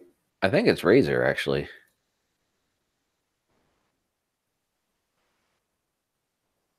It's just it looks more dirty and not appealing against the pink. I think it's about to vomit. That's why it's green. It's getting sick. Oh, hold on, let me. Pink Razer. I don't think that's a standard issue keyboard. We'll find out. Looks kind of custom. Actually, no. Wow. All pink quartz edition. Black Widow gaming keyboard. Yeah. I thought that was a little Razer emblem. They're like, yeah, we'll take your money for this crap. They're like, yeah, we'll paint it whatever fucking color you want. Go ahead, pay us.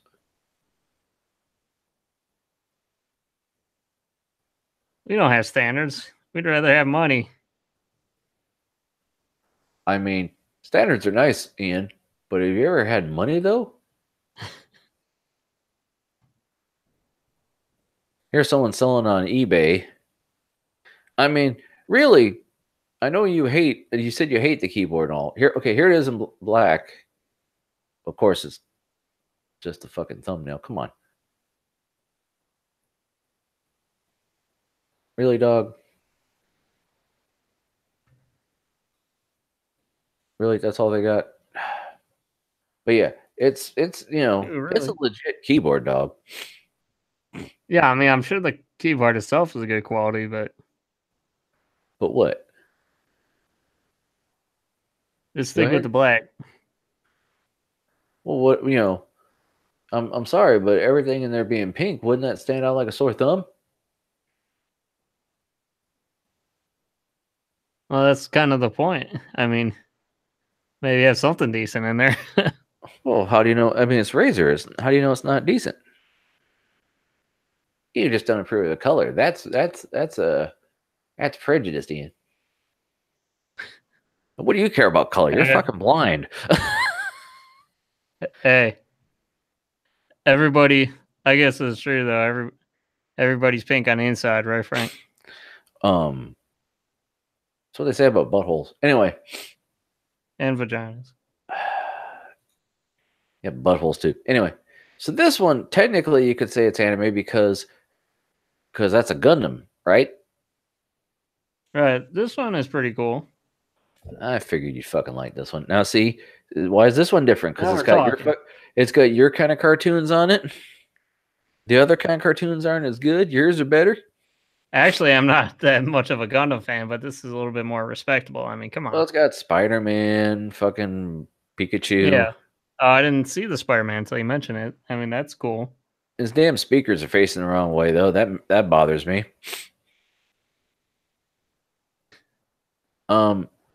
The case, I've actually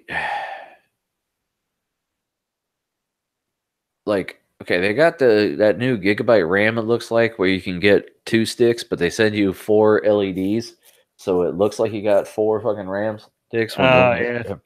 Which I have to admit is kind of genius because they go, "Hey gamers, we'll sell you some fake ass RAM. What do you think?" And gamers go, "Yeah, I'll run a 1050 that says it's a 1080. I don't care." Yeah, I'm surprised you haven't thought about that for your build instead of having to populate all your slots. Well, populate slots. Okay, here's the thing. A lot of people get mad at me and they say you should focus only on performance. And yes, I do want RGB to be pretty and all that, but I do want it to perform like a motherfucker. And the thing is, with Threadripper, the more RAM, the better. The higher clock speed and the lower the cast latency, the better.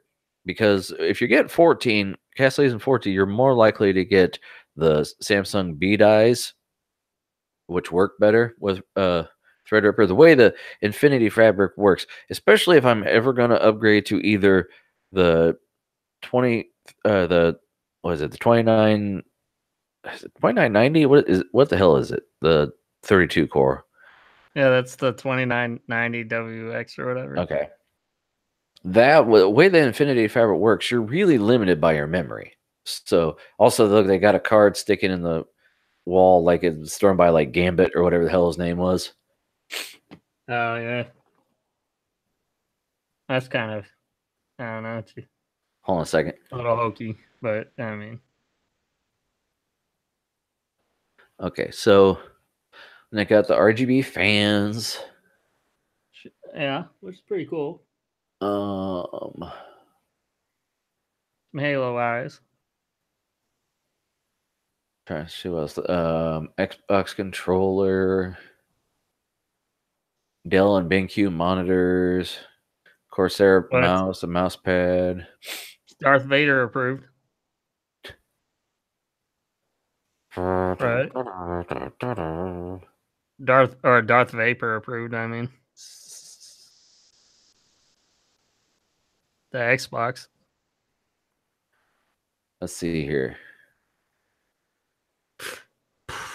Oh. What kind of desk is that? It's a Gerton tabletop. Gerton. IKEA Gerton. I don't know how you pronounce it. Hold on. How many IKEA lines is there, by the way? Well, see, it depends on if you actually buy a desk or like a lot of people do, like they buy tabletops. Like I bought a countertop. Butcher block. Yeah, I mean, I want to get they make actual butcher block. I want to buy one of those for my shelf I got back there because it's where I want to put my computer, but it's not big enough. Is that where you want to have your new one displayed? Well, yeah. So it'll be on camera. You want to have it all tucked away under your desk? Well, I don't. I mean, it's gonna have it's gonna be bigger. B, it's gonna have a glass window. And B, what's the point of I can have all this RGB and shit, but if it's under my desk, you won't see it. Yeah, no, that's what I'm joking, man. Oh, but yeah, this is what I have it tucked away. Here's the tabletop that guy said he has. It's $100. which, you know, for $100 it looks nice. I don't know if it's actual wood or not. Let me look. A wood Yeah, if you veneer solid wood and durable natural material. Okay, hold on. Part information. Natural and artificial flavors. Yeah. Well, sometimes they'll say because it will be actual wood if it's actually, but like particle wood is technically wood. Solid wood means it's a solid like piece like butcher block. Let's see. Beech wood, treatment oil, some kind of tree had to die for this, even if it's just paper. Well, like the Lindemann Aldis, if you go to this one, adjustable feet, good to know. Screws and studs. What requires assembly? Where the hell? Oh yeah, fiber. See that this one. See, this one is the one I was saying a lot of people go with. That's just honeycomb cardboard inside of veneer, and those are fiberboard and acrylic paint, particle board, ABS plastic. So there's a reason they're $24. What makes a stud? She said stud. Stud finder, but no, like manly man. So yeah, the 61-inch by 29-inch. So if you need to make something like this,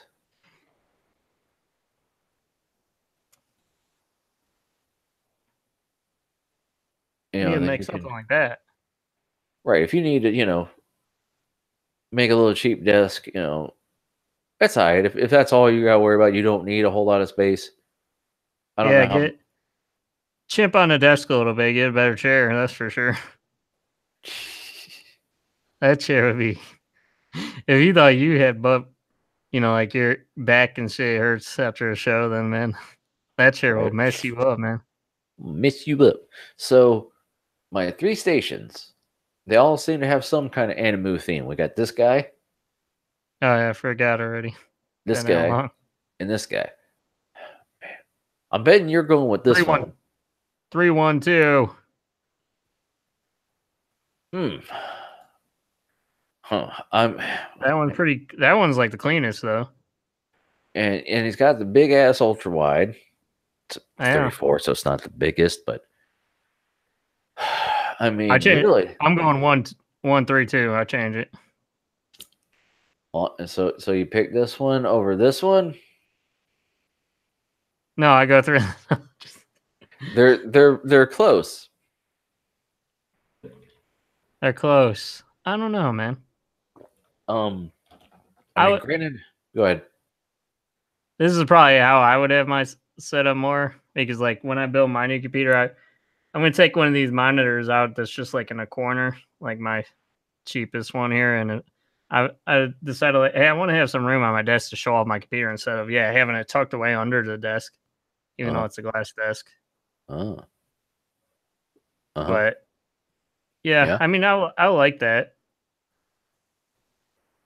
So I don't know. I don't know, Frank. I enjoy this one, but I like this one better.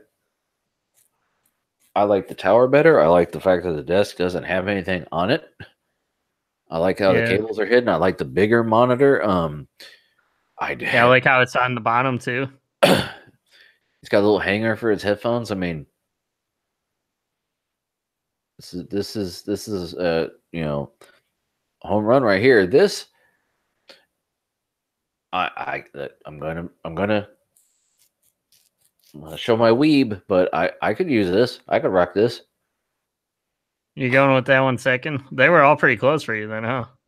Yeah, because this one's I don't care about Gundam. I don't care about any of that shit at all. When I was a kid, I used to watch Power Rangers because who didn't? And then Superhuman Samurai because it was similar and, you know, kind of original. But I don't. And did you ever like that movie? It was kind of like Power Ranger or something, that the Guyver or whatever. The what? Guyver. No, I don't know what the hell you're talking about. You never heard of that shit? No. It was back from the 90s. It was like a blue alien ninja or whatever. Oh boy. Ian's busting out the Googles. Yeah. I'm gonna get schooled. It was based off a comic book or something. Everything is. Oh yeah, here it is. IMDb. It was a movie, and then I'm not sure if there was a TV show after. I think there might have been, but Excuse me.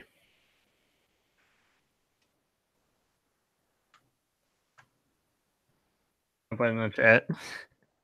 Oh, hold on. All right. Go to it. Cappy. Let me see if this shit looks familiar. Probably not. No, I don't have any fucking clue what this is. Nope. Oh god, nope. I don't know nothing about that.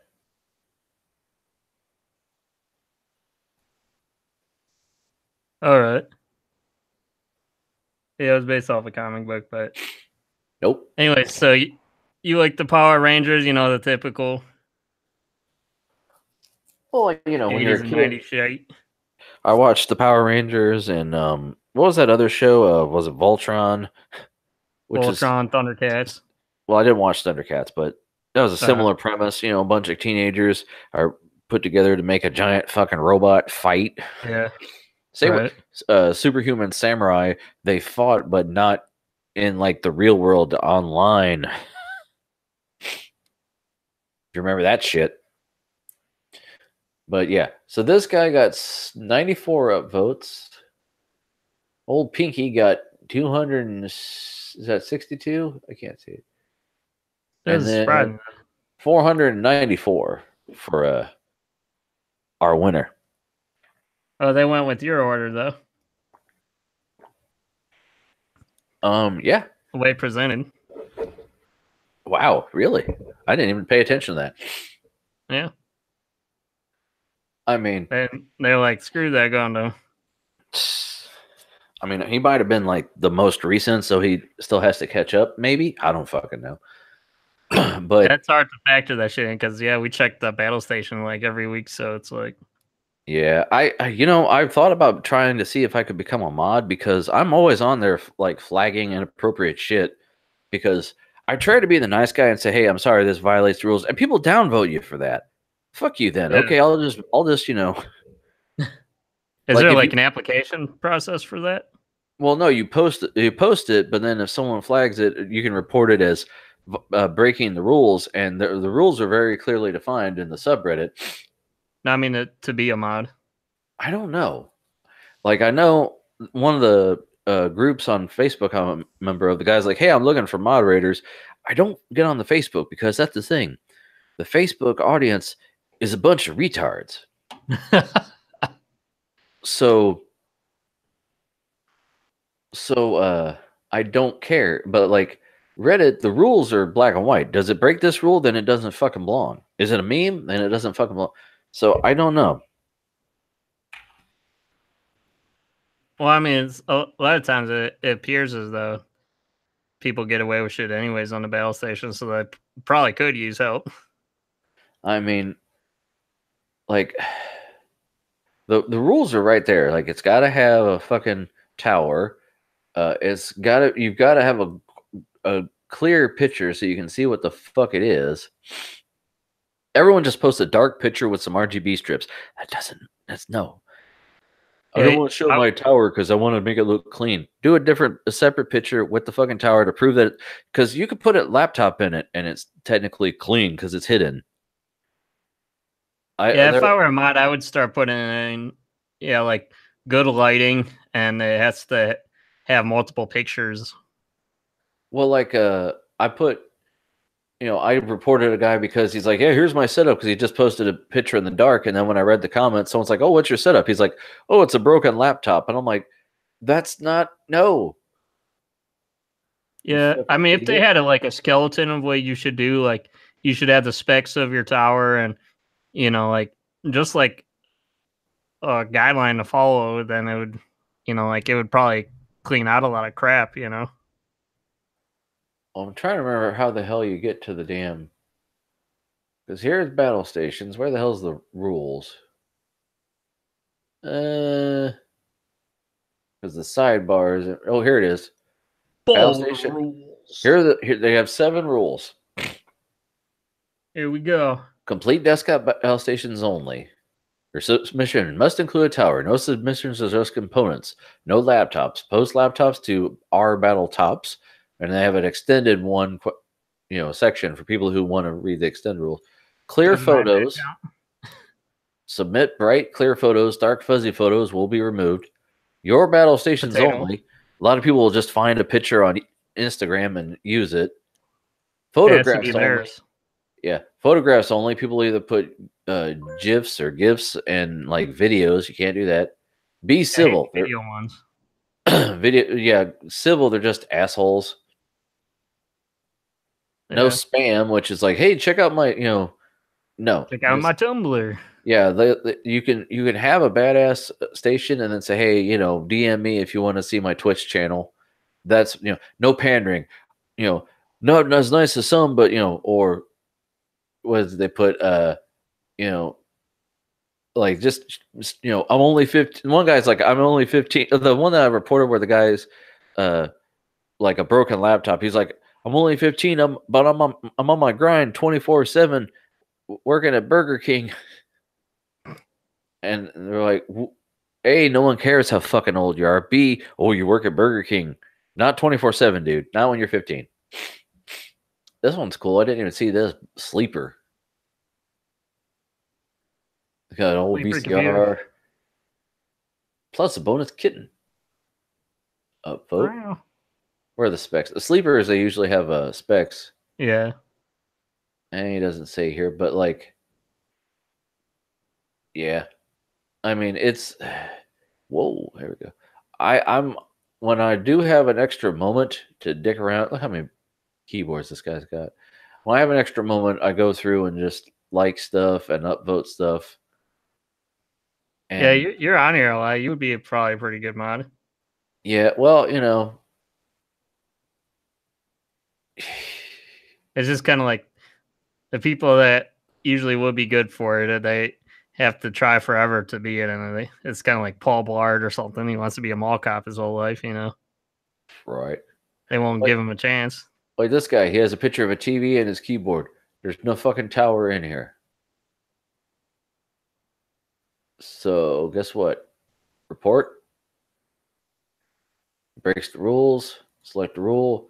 Breaks one. Submit.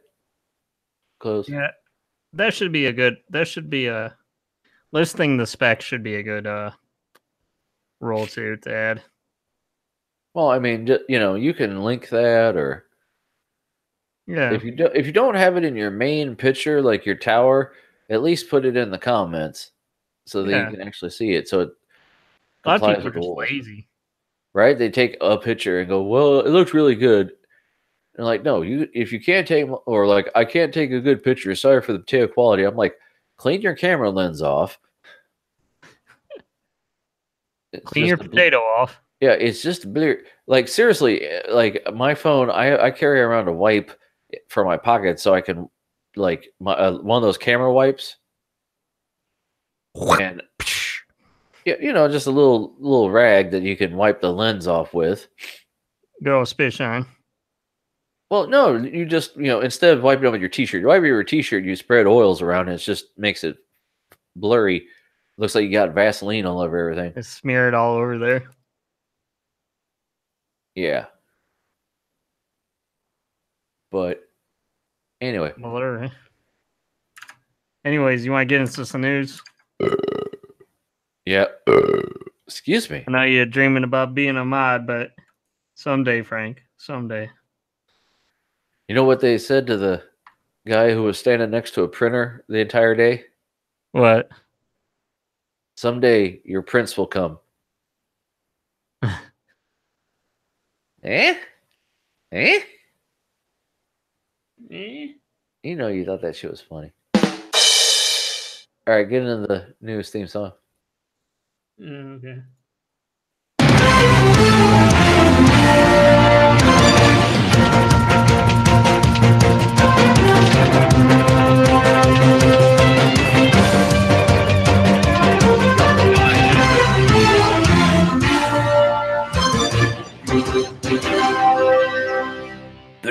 Breakfast with Ian and porn. Ew. Porn. Porno your Tumblr, porno your Tumblr.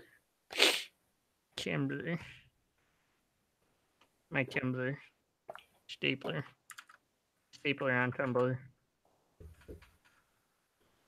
So you're going to present your article there, Ian?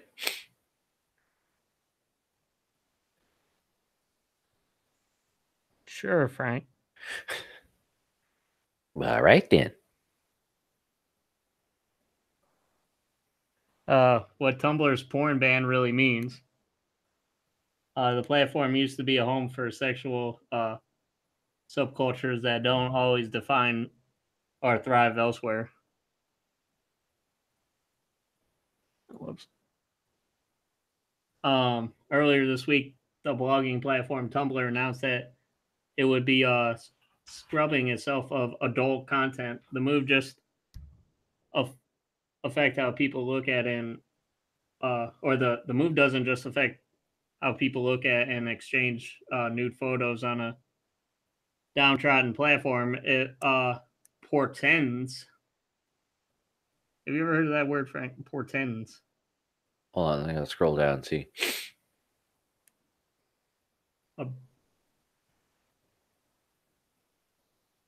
Where is this? In the first paragraph. Downtrodden planet. Nope. Never heard that word before. The first time for everything. Go ahead. Yeah. It portends a broad shift in how we experience intimacy and connection online, and how user-generated content is managed, and is how tech maintains its stranglehold on the digital commons.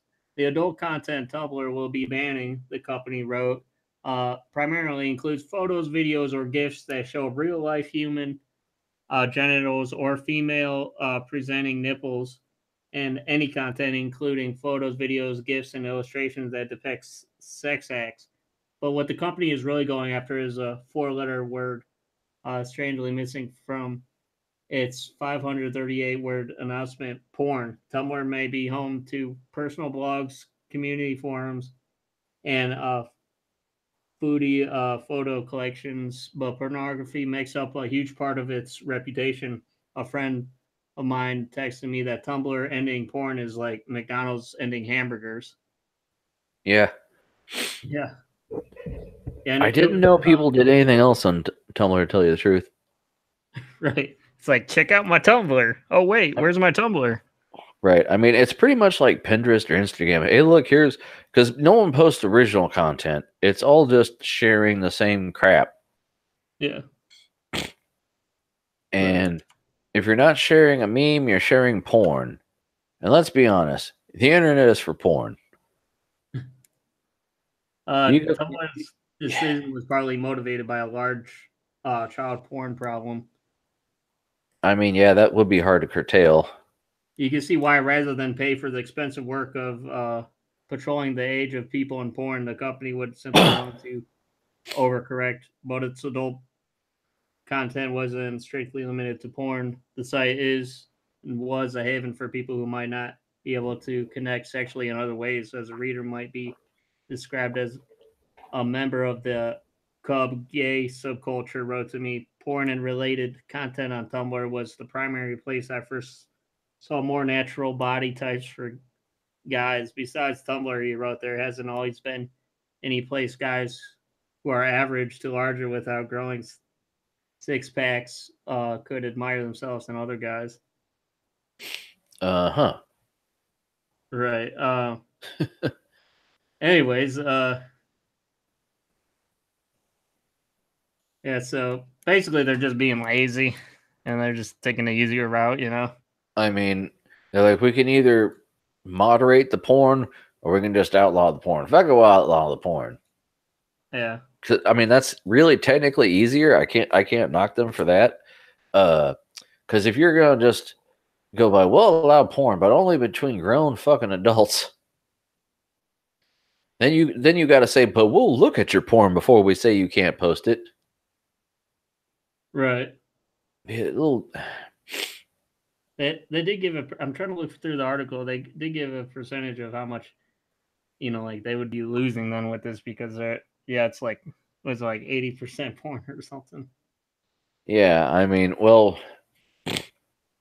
like we said, the whole point of Tumblr is you can share stuff, and if you're not sharing a stupid meme that no one cares about, you're sharing porn. And the internet is for porn. Excuse me. Excuse me. I apologize. That was rude. Yeah.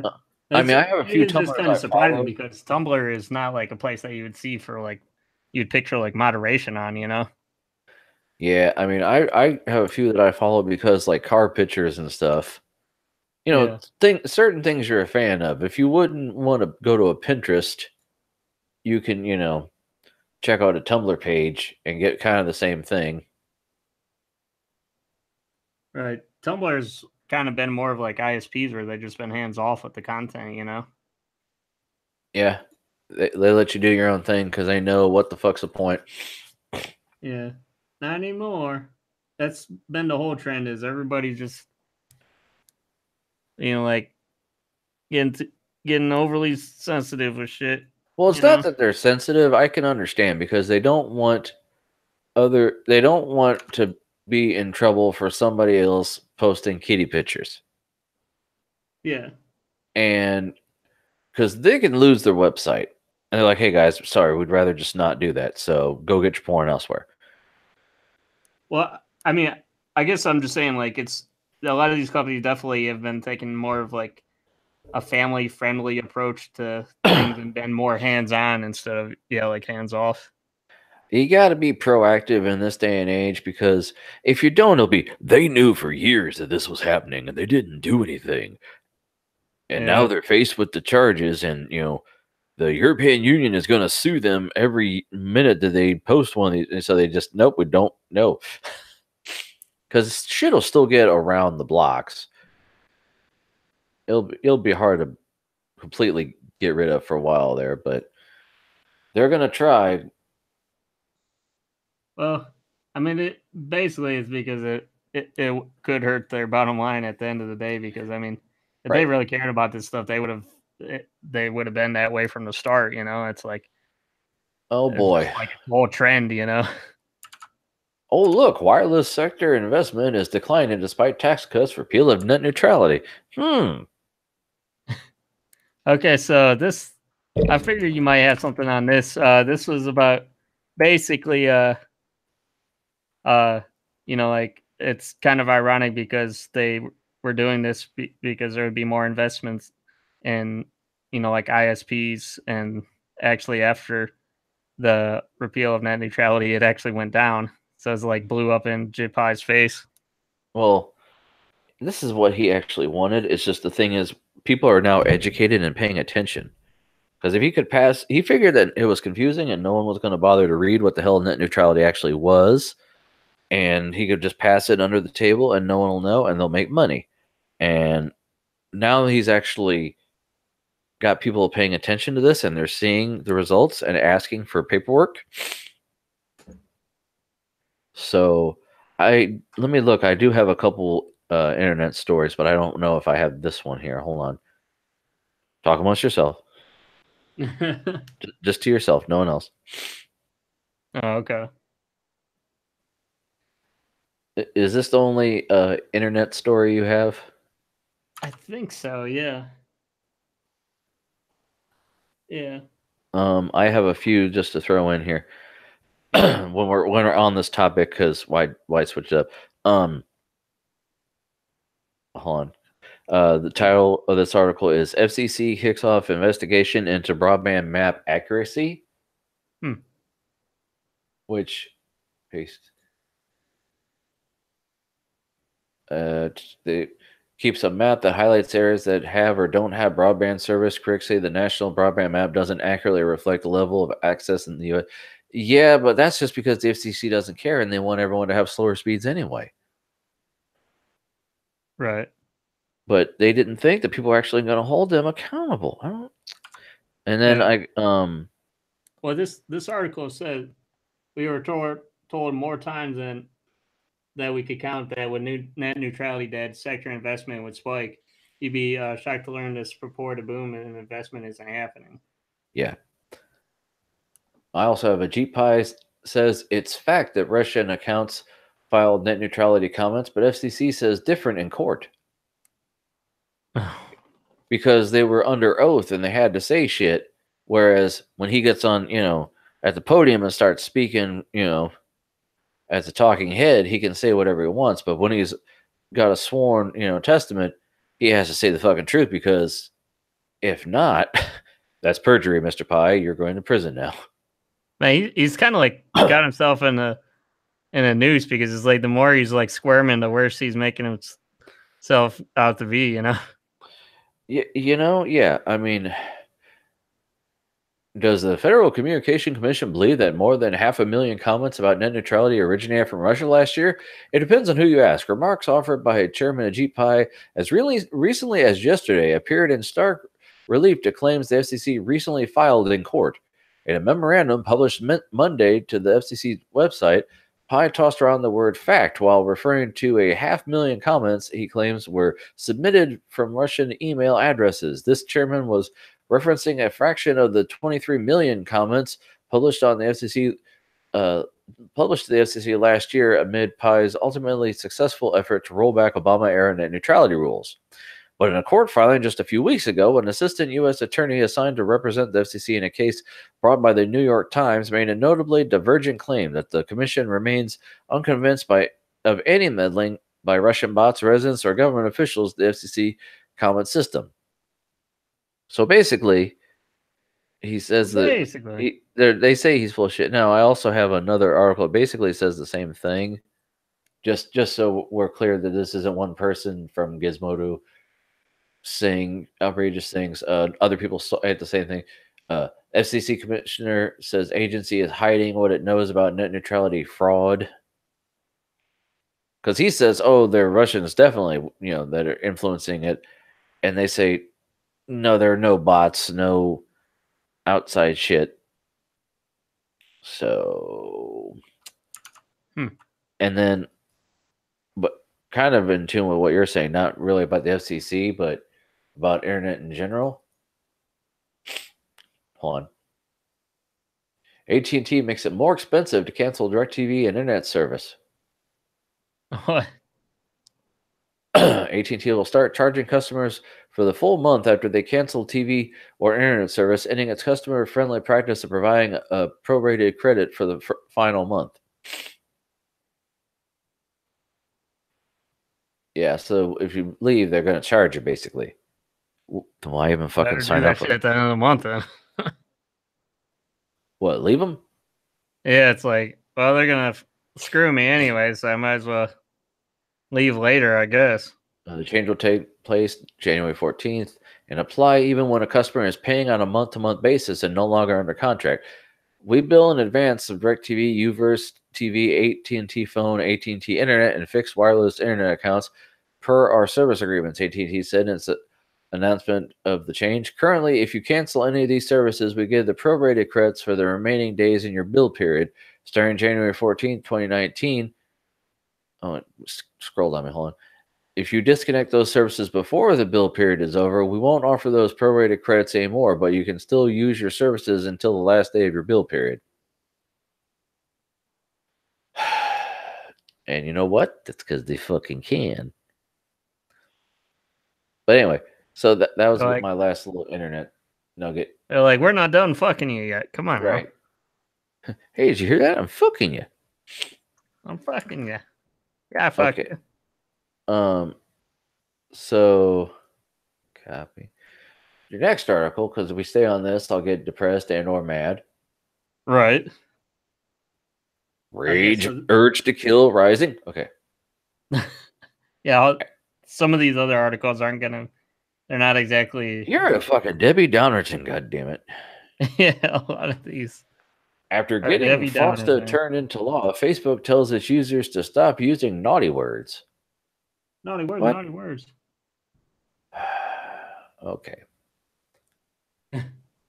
So it says, well, as we covered for a while now, FOSTA became law almost entirely because Facebook did an about-face on its position on the law, which only recently was revealed to have happened because COO Sheryl Sandberg decided it was important to appease Congress on something even against the arguments of Facebook's own policy team.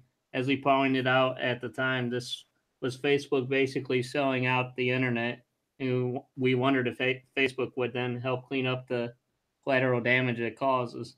The early indications are that not only will it not help clean up the mess it causes, it's leaning in on this new puritanical internet that it wants to create. We've already noted that Facebook has been sued under FOSTA by someone arguing that it has helped facilitate sex trafficking. And now, just days after Tumblr's weird pivot away from sex, check out my Tumblr. Right. Facebook has put up a bunch of new guidelines in its community standards document under the head of sexual solicitation, quote unquote, that ban a wide variety of things from naughty words to expressing a sexual preference. Vague suggestive statements such as looking for a good time tonight, sexualized slang, using sexual hints such as mentioning sexual roles, sex positions, fetish scenarios, sexual preference / sexual partner preference, state of arousal, act of sexual intercourse or activity, sexual penetration or self-pleasuring, commonly sexualized areas of the body such as breast, groin, or buttocks, state of hygiene of genitalia or buttocks, content, hand-drawn, digital, or real-world art that may depict explicit sexual activity or suggestively posed persons. Got that expressing sexual partner preference may now be deemed as sexual solicitation and thus not allowed on Facebook. What a bunch of crap. If so, Facebook is, they're scared. They're also scared with the sex trafficking stuff, so they're going to be extra touchy. Uncle Touchy's Tickle Palace. Right.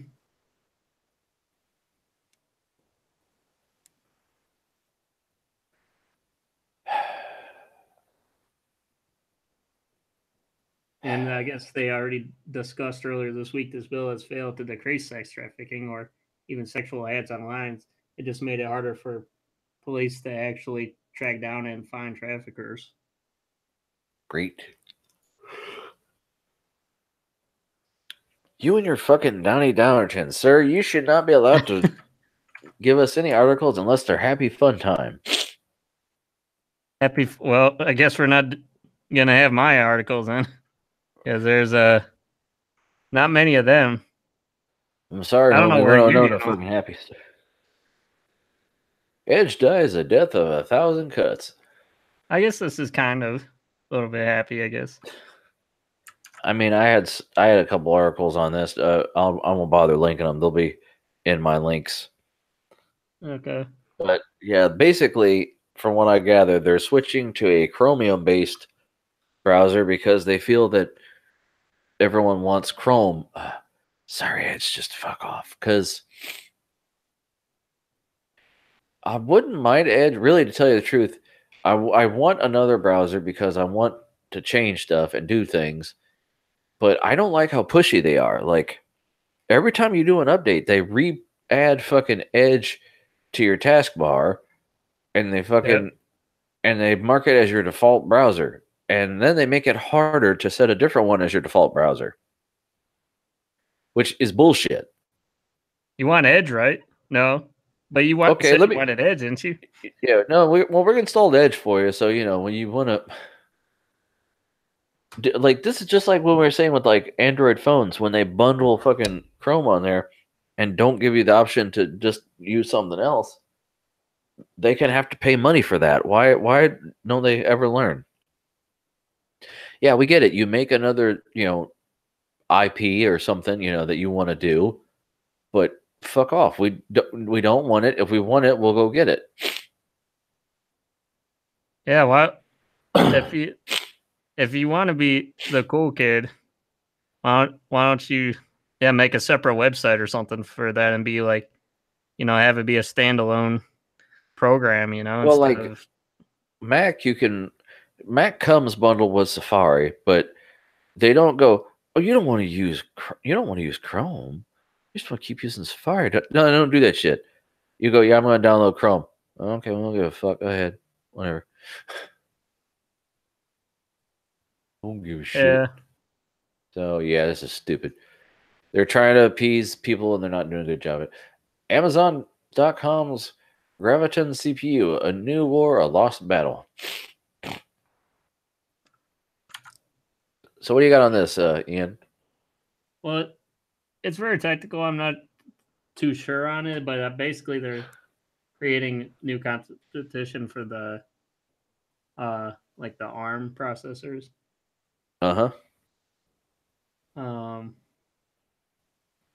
Amazon.com just had a surprise announcement that's starting to offer AWS instance EC2A1 based on ARM CPUs. More than that, it's starting to offer such instances based on its own design CPU, no less. The CPU is named Graviton. This is the start of a long-expected war where ARM-based server CPUs start to take market share from Intel as well as potentially advanced microsystem devices, AMD. However, for now, the war is mostly Intel's wars to lose.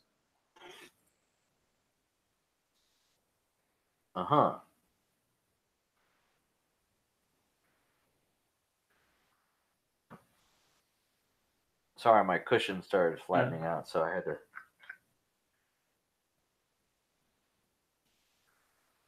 had to fluff it. Also, I linked the Gamers Nexus page. They did a video about that. Oh. So if you would just want to watch a video, do that. I'll put Gamers Nexus on when I want to go to sleep. Well, here I'm going in detail about XMP profiles and everything. Yeah, when I'm talking to my wife and I'm like, honey, you want me to put something on so you can fall asleep? And she'll go, yeah. I'll put a review of a new GPU on and shit. Or temperature specs. It's only 0.7 degrees over delta over ambient. Right. I mean, I'm into it and I'm nodding off. It's like Bob Ross. Yeah. Tech Jesus. Tech Jesus. RTX on. Right? So, yeah. Yeah, they have a long way to go if they're going to take market away from, AMD, let alone Intel. Because Intel's, basically already they're the main go-to guys. But speaking about Tech Jesus and RTX, yeah, if you want something that will probably keep you up instead of putting you to sleep. Oh, is this the actual announcement reveal thing? Because I had some articles where they're like, so it's kind of been leaking, hold on, basically here it is. Copy. Okay. By the way, did this have?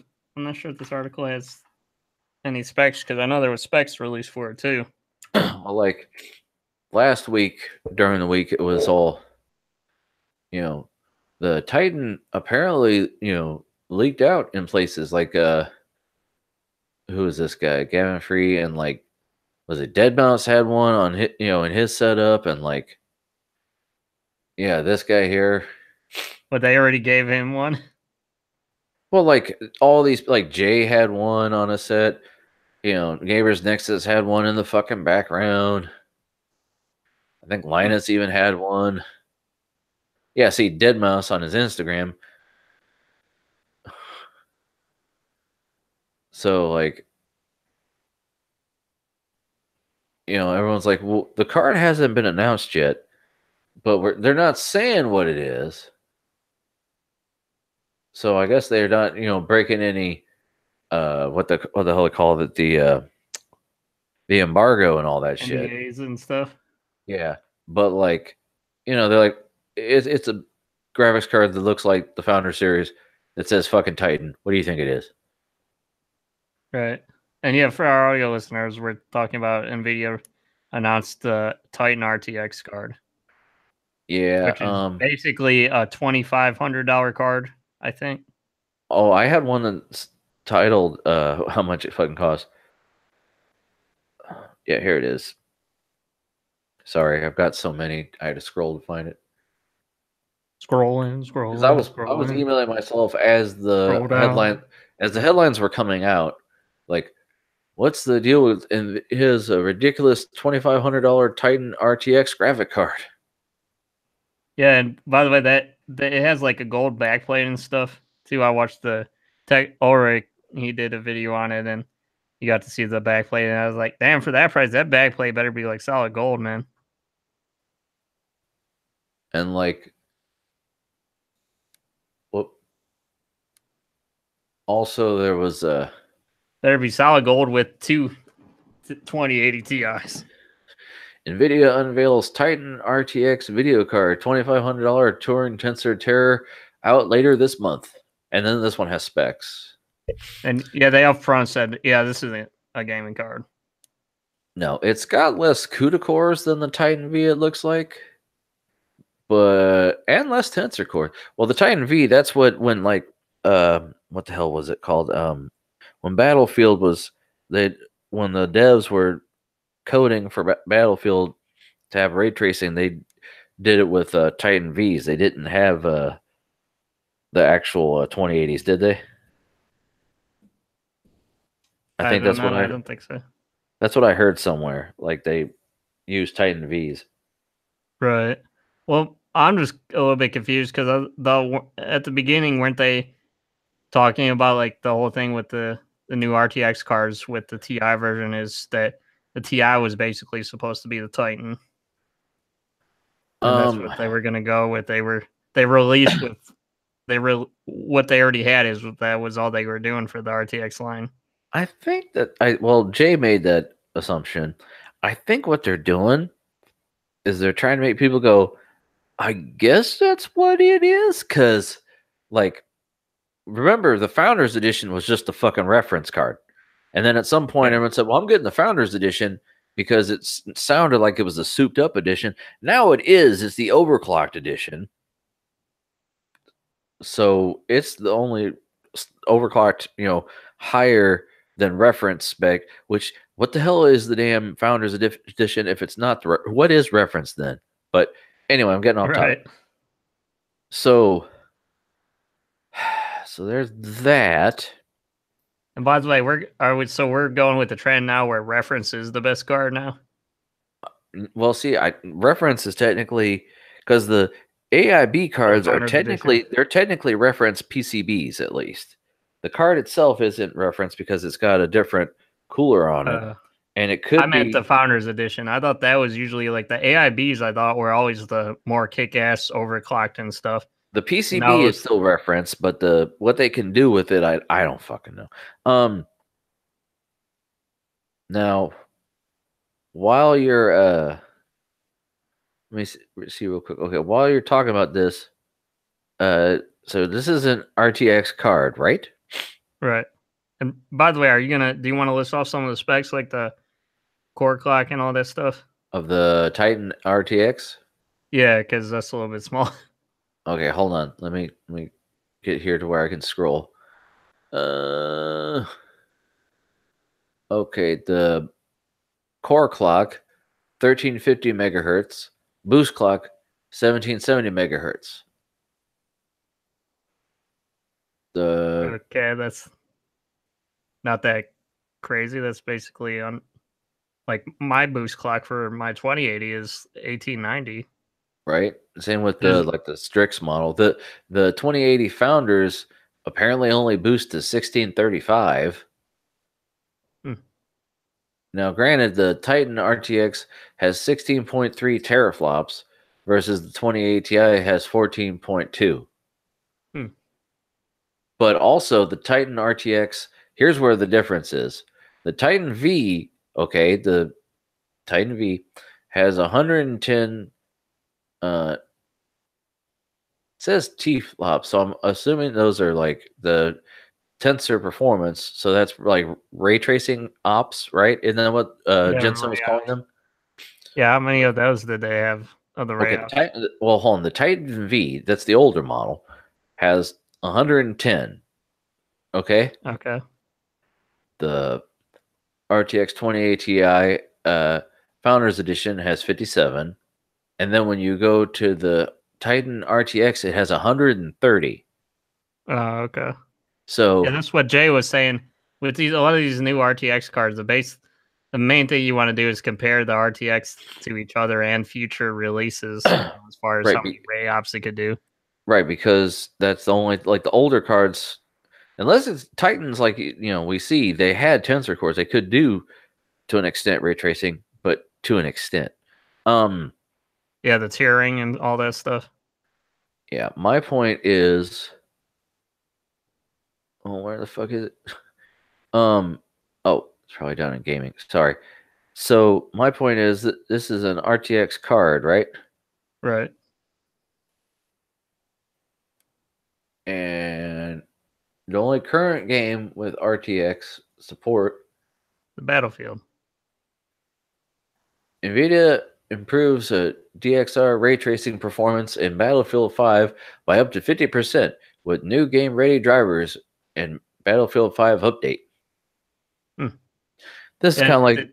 Go ahead.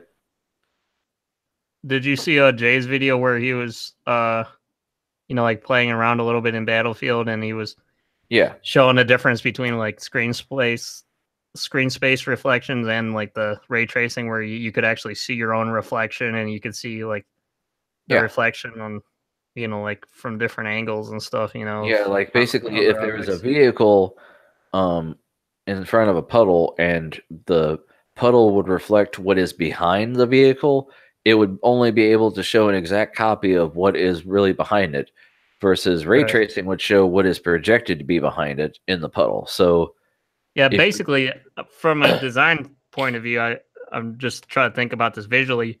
The screen space reflection just takes like a snapshot of what you're seeing and just like mirrors it to the bottom, kind of like a how they do with the icons in like Mac OS or something, or in iTunes or whatever. Yeah, it cheats. And it's kind of like dependent upon like draw distance, like when you're like in game and stuff. So like really it's simplifying it, it's getting around it and making it faster. Like Jay showed us, but really when you're playing the game, you're not going to fucking notice because you're getting shot at, you're running around.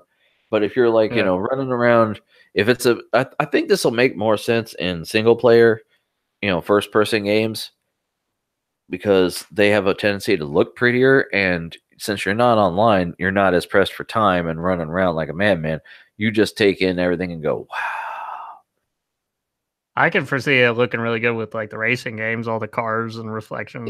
Well, racing shit, they've always like, that's why AMD cards, they give you dirt and like other such things for NVIDIA cards because they want it to look pretty.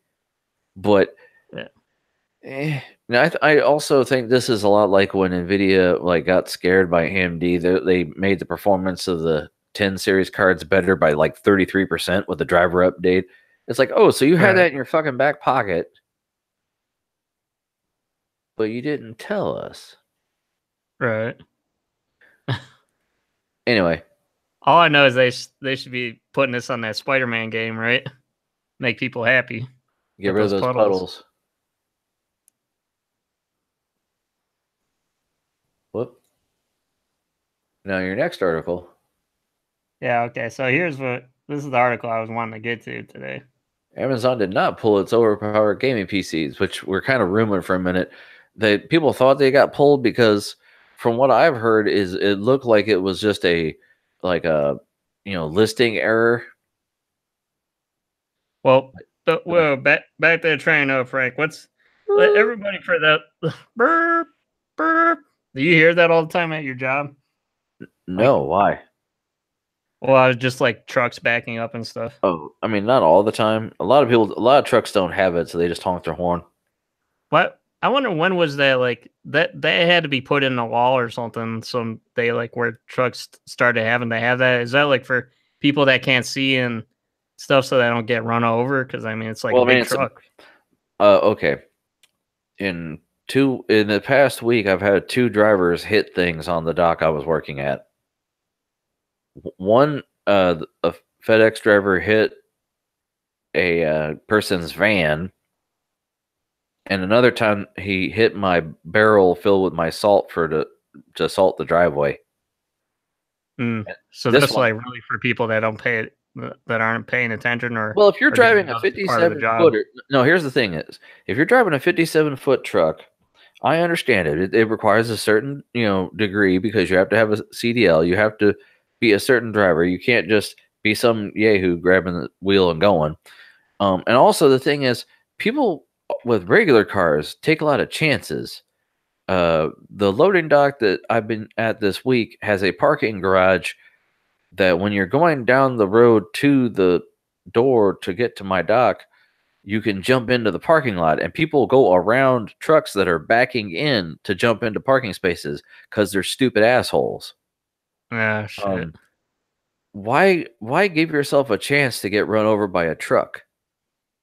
Yeah.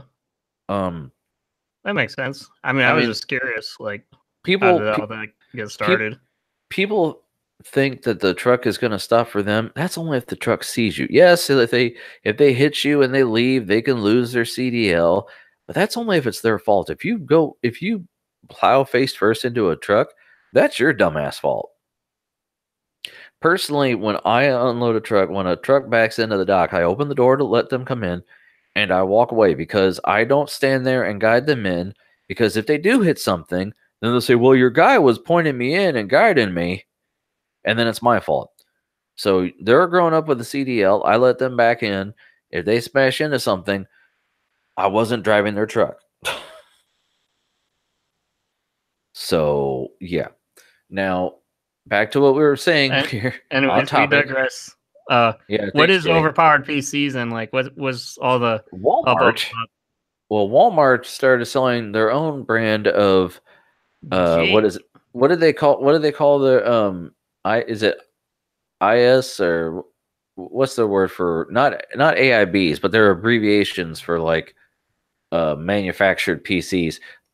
Yeah. They are the SIs. Yes. What's that stand for? System integrators. Yeah. Basically, somebody is building these computers for Walmart, and then they slap the Walmart brand on it. I was really hoping Doug would be on for this shit. Oh, he'd probably come on the last 2 minutes. Anyway, so these came out recently when they were announced. At first sight of the specs, people were like, the specs are decent. You can get a 1070 and an i5. Okay, so you can get a 1080 Ti on the higher model too, I think. Well, they were ordered by Gamers Nexus and Bitwit, who probably everybody got them. Did them. Well, they got them and they started tearing into them and going, "Oh God, no!" And the reason for this headline is people thought that they were so bad and they got such a negative backlash that they pulled them from the fucking shelves. Apparently, that's false because they're back.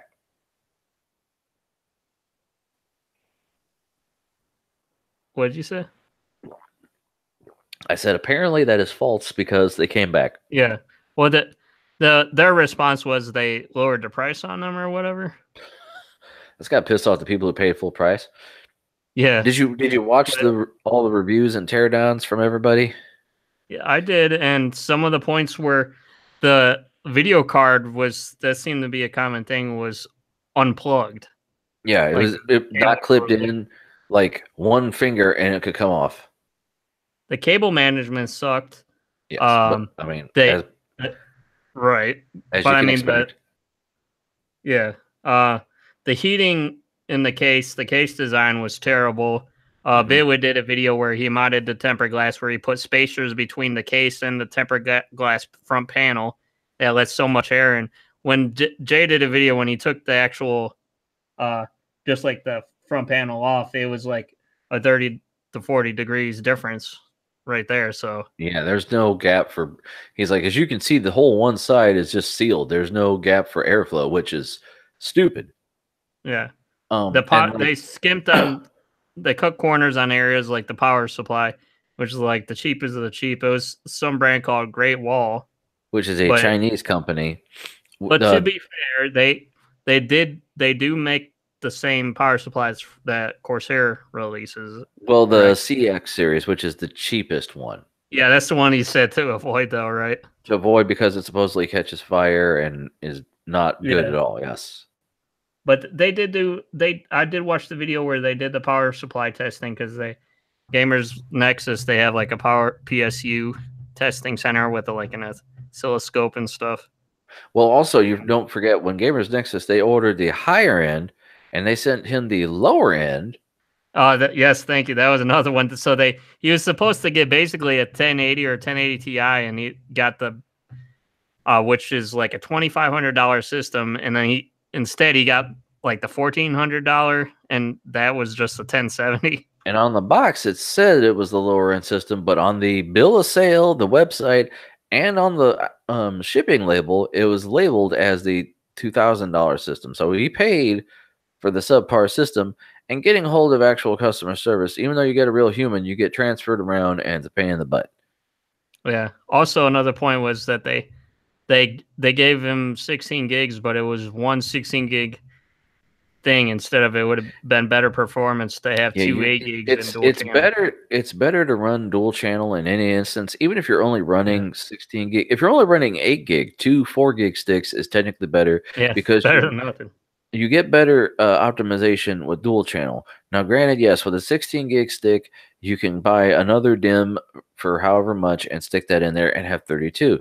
Thing is, 32 for just pure gaming is overkill. If you're only gaming and that's all you're ever going to fucking do, 16 is where you should really be right now.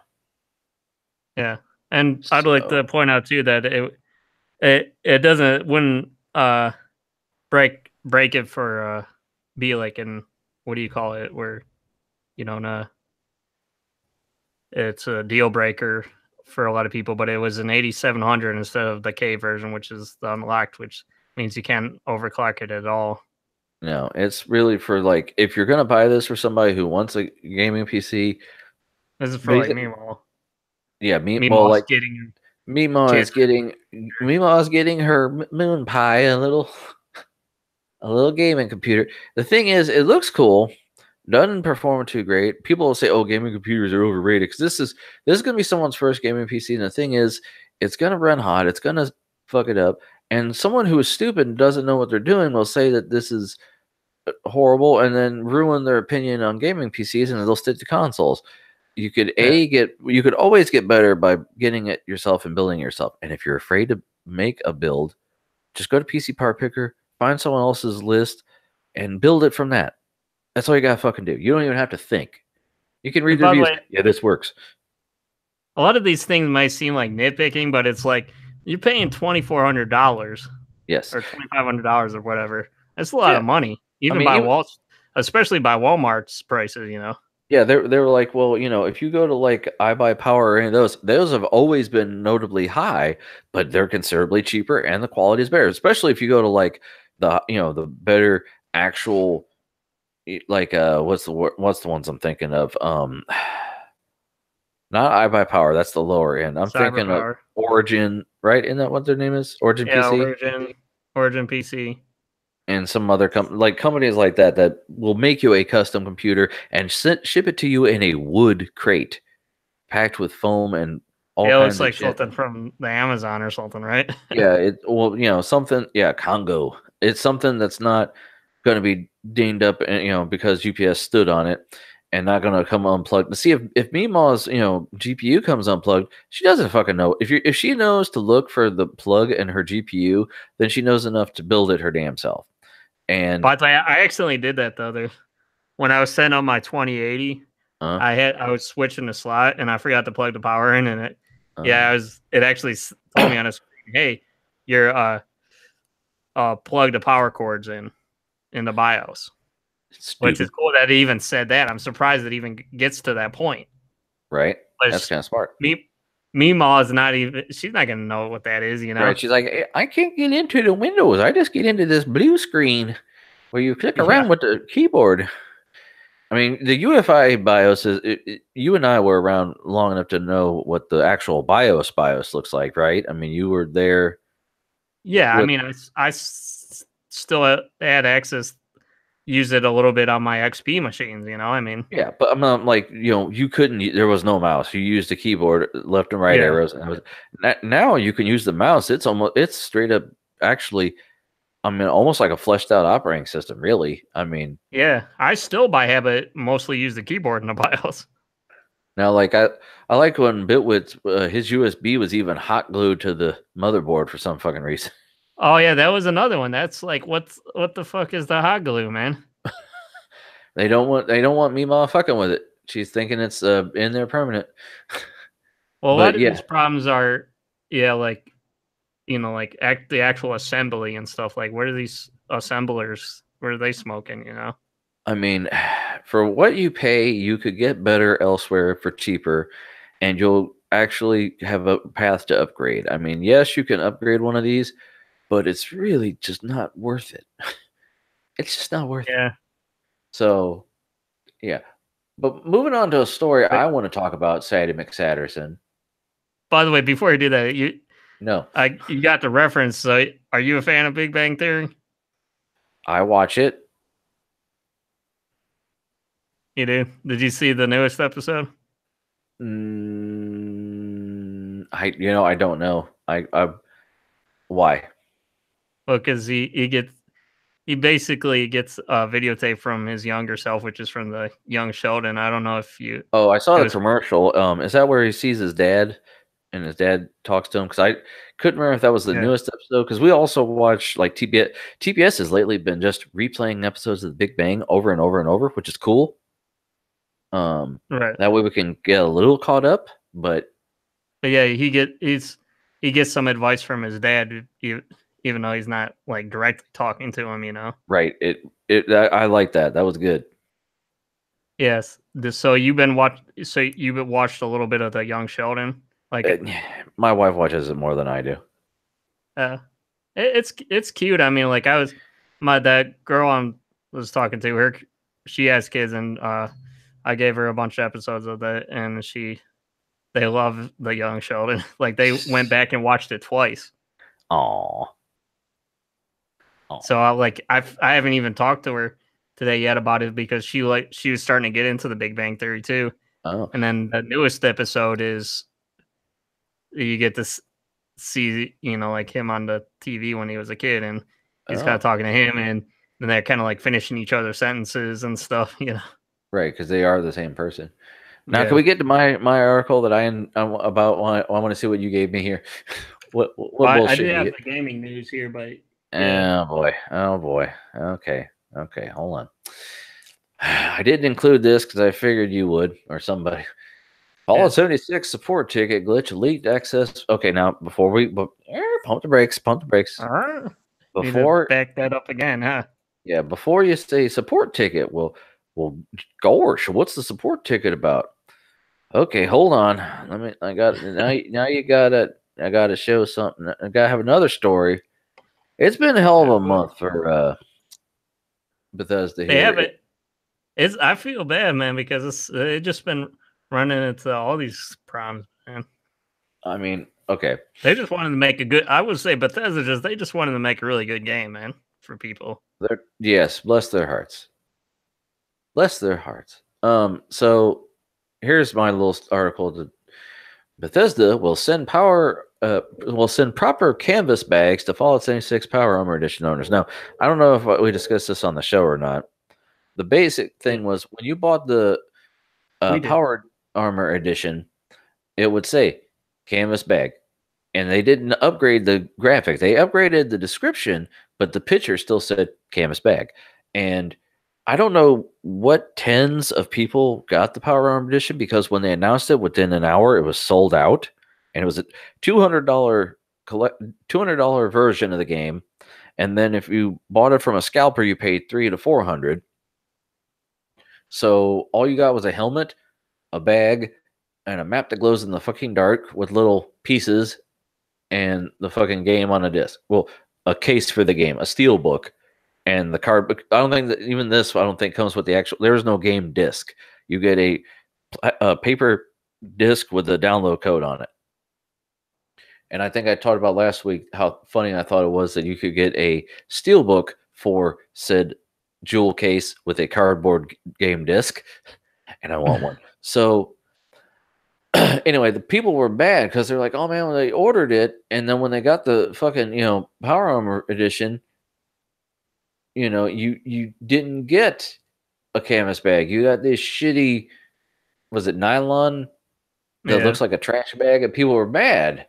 And then Bethesda said, okay, we'll issue 500 atoms in-store credit, which is, atoms are when you're playing the game, you generate them during the gameplay, and you can use them in their store to buy emoji or fucking, a character icon or cosmetic things like hats and suits. Yeah, we did talk about this. I remember because we were like, well, what's the value of that? Like, what is right. that?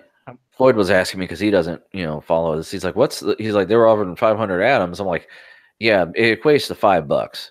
So your shitty bag, they're going to give you $5. That made people even madder.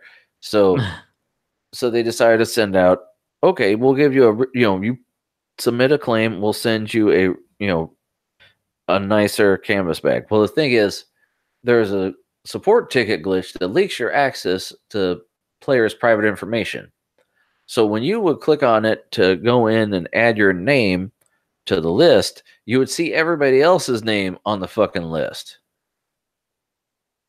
And Bethesda's like, oh, fuck. Just what we needed. Yeah. God damn it. So they're about to be like, see, guys, you fucking happy you got your stupid canvas bag. Right. And now all your information is leaked out on it. And I'm just like, well, I didn't waste money on the Power Armor edition, which I really wish I got it. And if I had got it, here's the thing. The Pip-Boy edition of the Fallout 4 came with the Pip-Boy and a shitty plastic case, which looked like a case in the game. There are crates that look like it. I didn't you can go on eBay right now and people are trying to get rid of the cases that the Pip-Boy came in because they don't fucking want them. They just want the Pip-Boy. And they're just not throwing them away, but they're selling them. A stupid canvas bag. You bought a helmet and you're going to put it in a fucking bag? No, you're going to put it up on a shelf somewhere and it's going to sit there forever and it's going to look cool. Are you going to put it in a fucking bag? If you do, where are you going to put it? Well, honey, go get my bag. It's got my helmet in it. I mean, no, it's stupid. So this is all needless patching and fixing, and then the patching and the fixing has another fucking problem. So I just can't catch a break, man, with this game. No. Now, before you hop on to other articles, I did have another Fallout 76 story that I actually ran into last week right after we did the show. I was online and I saw this and I shared it with Floyd. I don't know if I shared it with you. Hold on. Like right after the show, like an hour later. Fallout 76 player is given lifetime ban for homophobic attacks. So, yeah. So basically, this guy ran into a guy named Nathan the Hick, which should have been his first clue. But he asked them for something, and they said, when he told one of them he had a cute outfit, Nathan the Hick responded with, I don't fuck with that homo shit, left, and then came back several minutes later with friends and attacked them while hurling slurs over voice chat. Now, 76 reduces PvP damage inflicted on players who choose not to fight back as a way of discouraging grieving, and so AJ, one of the victims, told the site that they tried to wait it out in hopes that the attackers would get bored and give up. It didn't happen. They stuck with it and even joked about how this is the strongest queer I ever seen. AJ and his friends moved to a different server once they respond, but because there are no in-game reporting tools in Fallout 76, an absolutely astonishing oversight for a game built around PvP-enabled multiplayer, they were forced to report the matter via Twitter. They eventually connected with community managers who were very kind and helpful, but the support page they were directed to didn't work properly. The site asked for a video file of the incident, but the accepted file types weren't video files, so we couldn't send one. AJ said, for me, the page would not even load. It seems very difficult to report players. Even eventually Bethesda got the full story, possibly because Nathan the Hick actually uploaded a video of the incident from his perspective titled Cleansing of the Queers to his YouTube channel. He admitted to Eurogamer that AJ's claims about the attack were accurate, although he claimed he doesn't actually hate gay people. It was just a late night of having fun, and after the first encounter seen on my channel, we felt it would be fun to offend them somehow.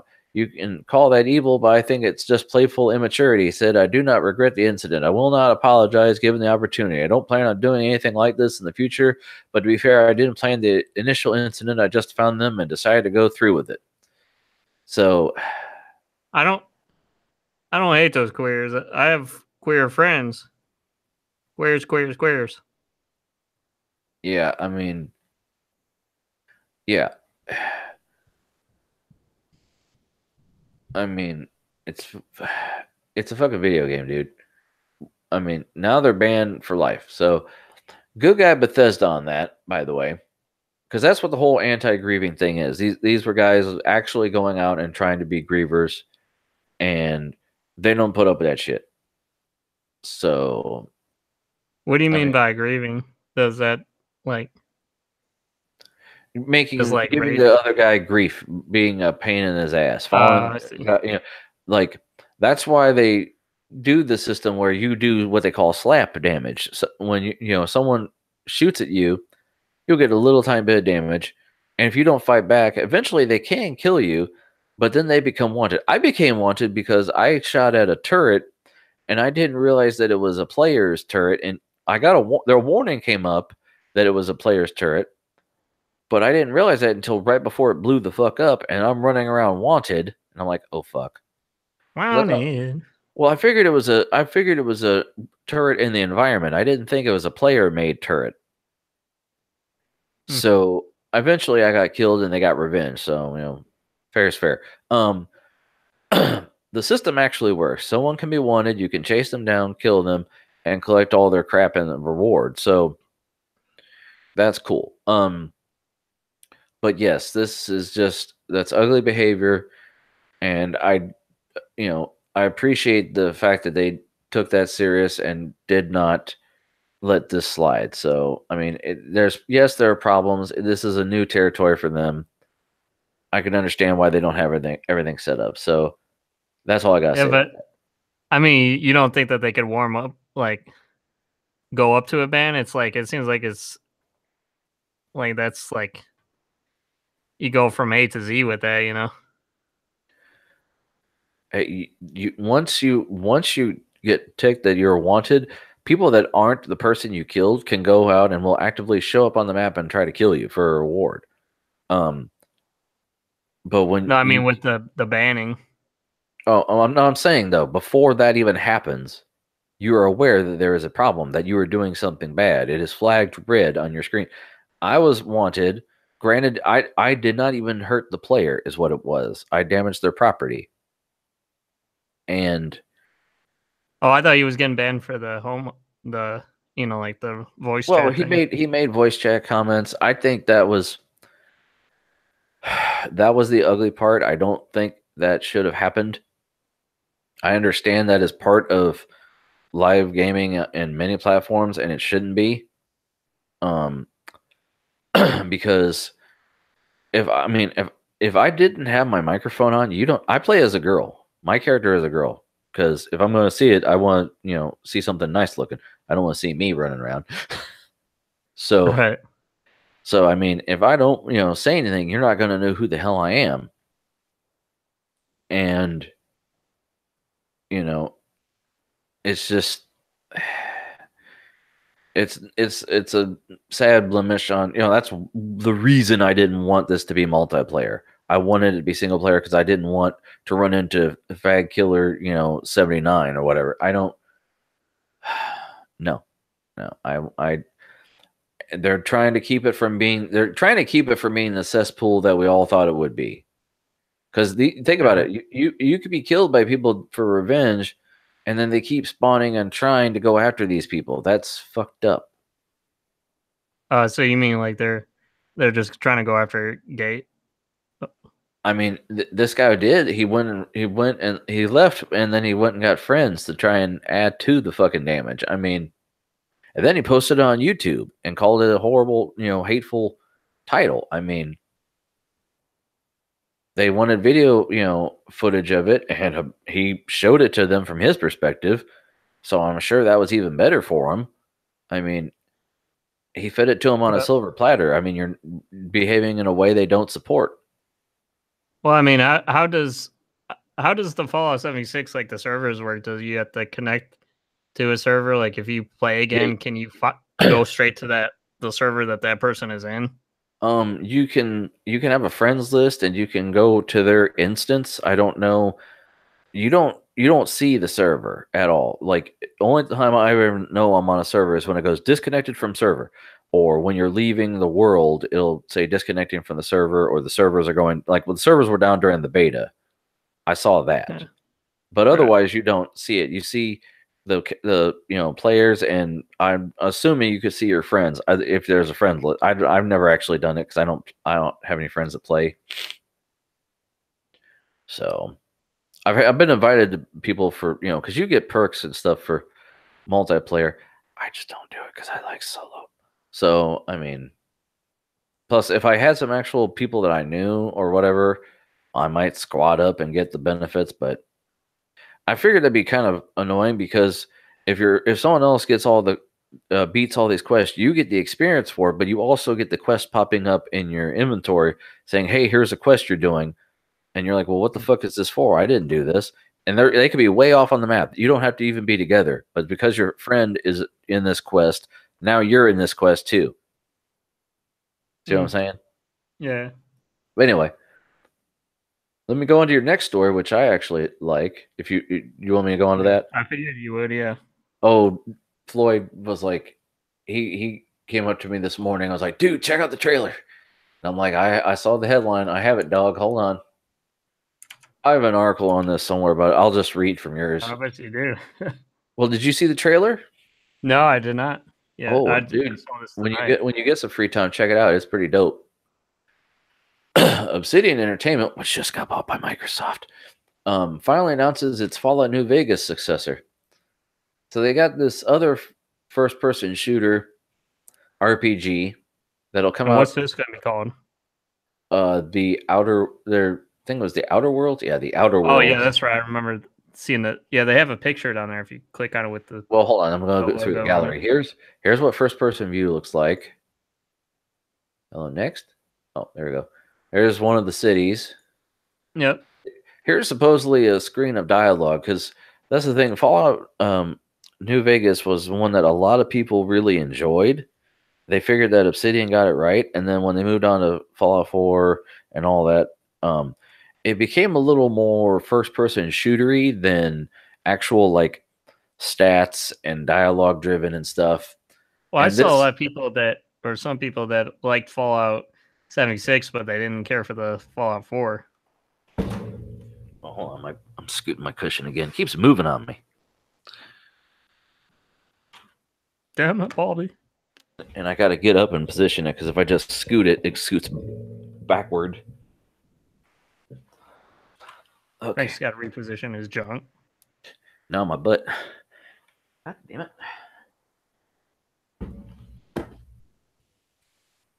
Okay, so basically, yeah, you get a little different.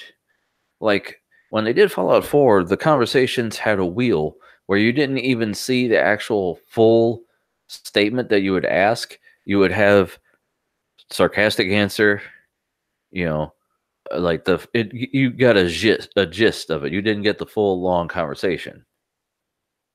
This one's more in depth. Now, the combat looks great. It's the Unreal 4 engine Well, that's another thing. A lot of people don't like the current engine that Bethesda uses. Apparently, the future games are going to be the same engine too, because everyone's like, they're going to do something new by Starfield or whatever the hell it's called. Nope. Well, what's the current engine they're using now? With the hold on, the same one they used for like, I think Morrowind. Hold on. So this Obsidian company, they like to use the Unreal, huh? Well, hold on. Bethesda uses the Creation engine, 3D video game engine created by Bethesda Studios based on the Gamebryo engine. Creation engine has been used for role-playing video games like The Elder Scrolls Skyrim, Fallout 4, and Fallout 76. Engine is now created by Game Studios.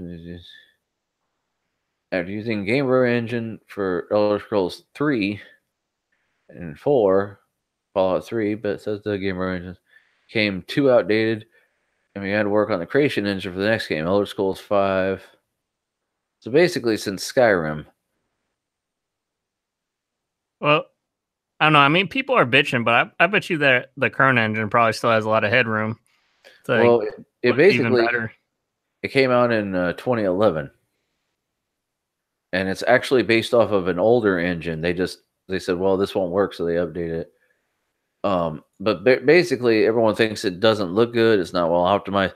Originally, it was only made for single player, so when they went multiplayer, they had to redo the entire engine. And in their code, they would refer to the player, so they call it the player Atlas because he had the world on his shoulders. Well, so what this Obsidian and what games did they do? Oh boy, hold on. So obviously they did the New Vegas, and then yes, that's all the games like the earlier games. Hold on. They did New Vegas, Pillars of Eternity, Tyranny. Well, I meant Fallout games. I mean, South Park: The Stick of Truth, Wasteland 2, Star Wars: Knights of the Old Republic. I don't know a whole lot. Like, here's a scene supposedly on a spaceship. The game is supposedly, they say it, from what people have seen, it looks like it's going to be Fallout New Vegas in space. And if you're actually flying around in space, it might be cool. We don't know if it's actually going to be open world is the thing. There are a few reviews, like a few video clips from it where, you can tell, what you do actually matters and change the course of the outcome of the game, which is cool because, you pick your character and what you do actually has a purpose versus, oh, you exist, but big fucking deal. Yeah.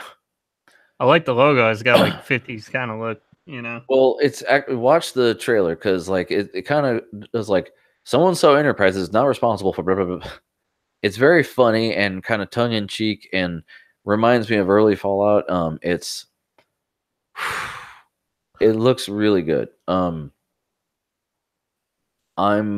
This one says Obsidian's next game is basically Fallout New Vegas in space. You basically run around. There are different factions you can join, apparently. And in the trailer, the player kills somebody, and they're like, "Oh, you didn't have to do that, but it's cool, whatever." So it looks good. Supposedly one of the descriptions of it, because I watched not a review, but a discussion video where the guy says, so, they say with a tight focus is what their story is going to be. And they're like, tight focus. Okay. Does that mean it's linear or does it mean so more? Because it's literally, you're in different worlds. So how much freedom do you have? Because No Man's Sky was a big turd. And space games for the most part scare me because of said turd. So what didn't people like about the No Man's Sky? I thought it was popular. Well, when it came out, they thought it was going to be an open world running around and just explore and do your own shit. Whereas it was more a bunch of fetch quests and boring, linear, got to go to this planet, and then basically it was the same thing over and over and over again. So they oversold it. So basically, you can't just go to Alpha Centauri just to dick around. I mean, I don't know. I just remember everyone being hyped and then everyone being bummed out. Sad panda. Yeah. Oh, here we go to another one of your Satterton stories. Rapper sues Epic Games over unauthorized Fortnite dance. Yep. Wow, I do gotta zoom in. Okay. But 2 Millie's Millie Rock may not actually be copyrightable. Yeah. Fortnite maker Epic Games has long faced criticism for using existing dance moves as inspiration for its popular in-game emotes without offering compensation to the creators of those dances. Rapper 2 Millie, aka Terrence Ferguson, is now the first to take Epic to court over the issue. Millie argues in a federal lawsuit filed this week in the Central District of California that Epic infringed on his copyright, violating his right of publicity and engaged in unfair competition by using his Millie Rock dance move as basis for the paid swipe it emote in the game without his permission. Although identical to the dance created, popularized, and demonstrated by Ferguson, Epic did not credit Ferguson nor seek his consent to use, display, reproduce, sell, or create a derivative work based upon Ferguson Millie's rock dance or likeness, the lawsuit alleges. The Millie rock dance moves trace blah blah blah. And if you go down to can you copyright a dance move? That's the big question. According to the lawsuit, Millie is currently in the process of registering a copyright for the Millie rock dance move, filing with the U.S. Copyright Office just days before the lawsuit was filed. But whether Millie Rock is protectable under U.S. copyright law is still an open question.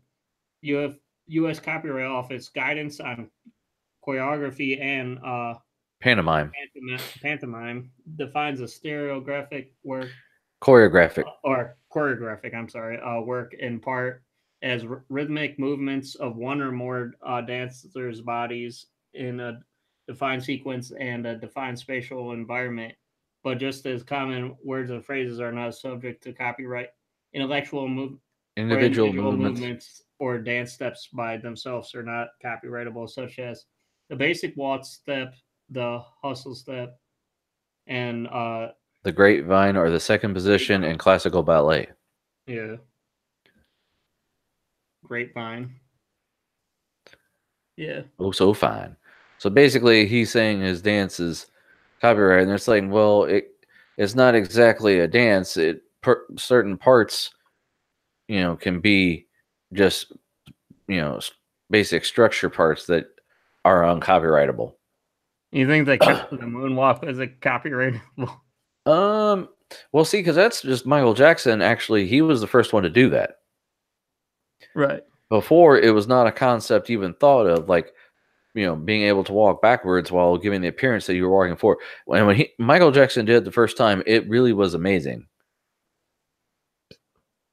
So, you think, wow, how the hell did he do that? And now I've got a few epic stories here, by the way.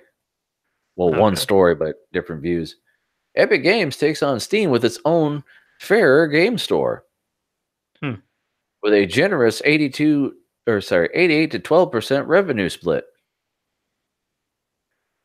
So they're trying to take on Steam, and the thing was, the licensing fees and all that, it wasn't splitting up evenly. So their thing is, it's going to be, more fair and more epic. And not just a game launcher anymore. Yeah. Okay. Well,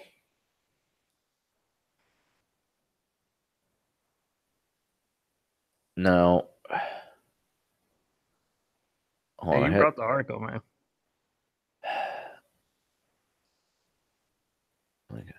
Now I have two articles on basically the same story about like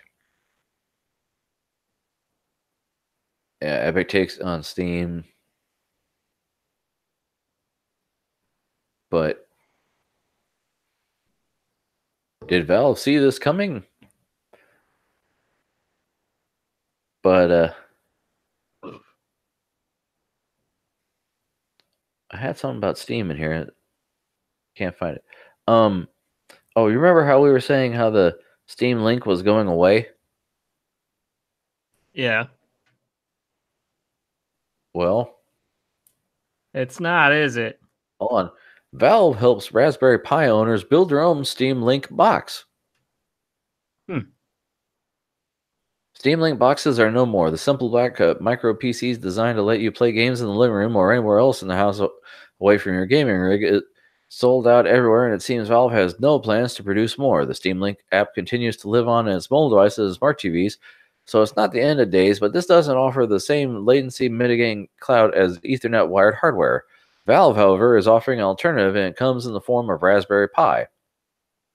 On Monday, Valve's Sam Lantinga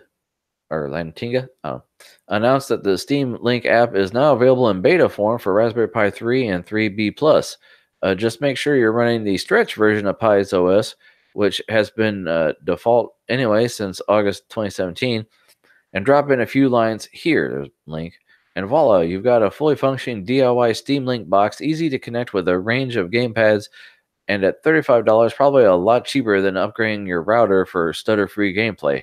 And of course, the Raspberry Pi has a bunch of uses beyond being a game streaming box too. So that's cool. Raspberry Pi's got to do a better job than a JPi. Well, my thought is it's always good to be able to DIY stuff, and when you get support from the actual company that you're using their software, that's always a good thing. I encourage that. That's good. Yeah, usually companies don't want you to DIY anything. Right. Oh, no. You got to use our special thing to use your... No. And then Doug would say, no, that's stupid. Fucking Apple has the best that could possibly... Yeah. Man, I figure you would have a lot to say about that. No. OP, man. No, I think it's cool. No, I don't care. Cheap shit, don't buy it. Cheap shit, don't give a fuck. Now, Seagate's first 16 terabyte hard drive makes your Steam library look puny. That's why I included it in here. Steam library. So it says HAMR, heat assisted magnetic recording storage. Right now they're up to 16 terabytes. Isn't that like, doesn't it have to be helium too or whatever? I mean, I thought any like hard drive above like 10 terabytes had to be like helium based or... Motherfucker, I don't know. I'm just saying that's the technology for HAMR. That's been like, I don't know if you paid attention when I keep bringing these stories up about larger and larger hard drives. Yeah. HAMR or whatever, it looks to be the future. Like if you're going to have something that's potentially 60 fucking terabytes, this is probably what they're going to end up doing. I think it's like, what are they, double stacking platters or something? Yeah, because I mean, aren't we at the limit of what you could just do on one platter now? Yeah, I think the way they had it was like 4 spindle heads pointed on the platters. So when this first got announced, I thought there was going to be such potential for failure, but it's actually looking pretty. It's pretty good. You know what I mean? Dude, if I could do 100 terabytes in that, but I'd have to have like, like a 5 1/4, which is like a CD drive base size, I would do that. Right. Who gives a fuck? Now, by the way, since we were talking about Fallout and Bethesda, I do have a Bethesda story that I somehow didn't put together here. Check this shit out. So, looks like Rage 2 will be exclusive to the Bethesda launcher on PC. Oh, Bethesda. They don't want to give Steam any more of their monies. They don't. Fallout 76 was the first one that they're like, oh no, it's not coming to Steam. It's just straight up the launcher. I mean, people thought that when doing from now on for games. Well, everyone thought that Fallout Shelter was only going to be the Bethesda launcher and the Android store because it's a mobile game, but you can also play it on PC. Then eventually it came to Steam. Right now, they had no plans to go to Steam for Fallout 76. This, I'm thinking they're going to do with at least their profitable franchises. A bunch of their games are available on both. I don't know what they're going to do with the new stuff going forward because this is like new stuff's just now starting to trickle out. Well, what was the Rage one game? What are these games about? Is it like Fallout? Nah. Yeah. That's first-person shooter, it looks like. Huh? What? It's first-person shooter, it looks like. Yeah, hold on. Game Rage 2. I saw the trailer and I was like, oh, okay. Looks cool, but Rage 2 is an upcoming first-person shooter video game developed by Avalanche Studios in conjunction with ID Software and published by Bethesda Softworks. The game is a sequel to the 2010 game Rage. The game is set... Okay, hold on. Rage. Is a first-person shooter video game development... It's a tech demo and it use any software. And it's set in a post-apocalyptic near future following the impact of the asteroid Aphosis on Earth. Players take control of Nicholas Rain, a soldier put into hibernation in an underground shelter who merges into a wasteland a century later and finds himself a wanted man by an oppressive organization known as the Authority. The game has been described as similar to the movie Mad Max 2 and a video game such as Fallout and Borderlands. Huh. So it is like it. I never played the first one, so I don't know. Maybe I could get it now that's probably discounted. Right. By the way, Wikipedia is hurting. Yeah. Hey, you want to give us some money there? I got no. I don't want to do that. Frank doesn't even see it anymore. He just scrolls past it. Right. By the way, speaking of hurting, this is something to keep you from hurting if you're one of them app developers. Google bridges Android and iOS development with Flutter 1.0. Google's other mobile SDK is deemed ready for prime time.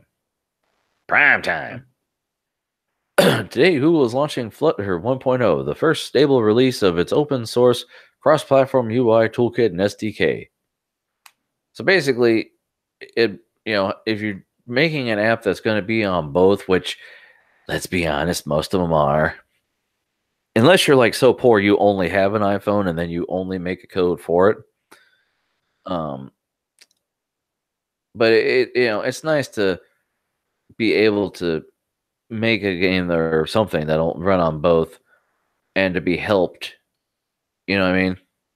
So what's to do? Like help translate your code or something? Or hold on, dog. Flutter enables cross-platform app code by sidestepping the UI frameworks of both Android and iOS. Flutter apps run on the Flutter rendering engine and Flutter framework, which are shipped with every app. The Flutter platform handles communication with each OS and can spit out Android and iOS binaries with native-looking widgets and scrolling behavior if desired. It's kind of like applying a video game style of development to apps. If you write for a game engine like Unity or Unreal, those engines are packaged with your game, allowing it to run on multiple different platforms. It's the same deal with Flutter. So basically, like if you design for a game that can be on PC or on Xbox, then it doesn't fucking matter. The engine is the middleman, right? Right. So that's what they're saying this is. It's and there's a video for it. I'm not going to get into that because I don't want us to get flagged because I played 2 seconds of a video. Well, that sounds nice. You know what that makes my heart do, Frank? It makes your heart go boing. Boner.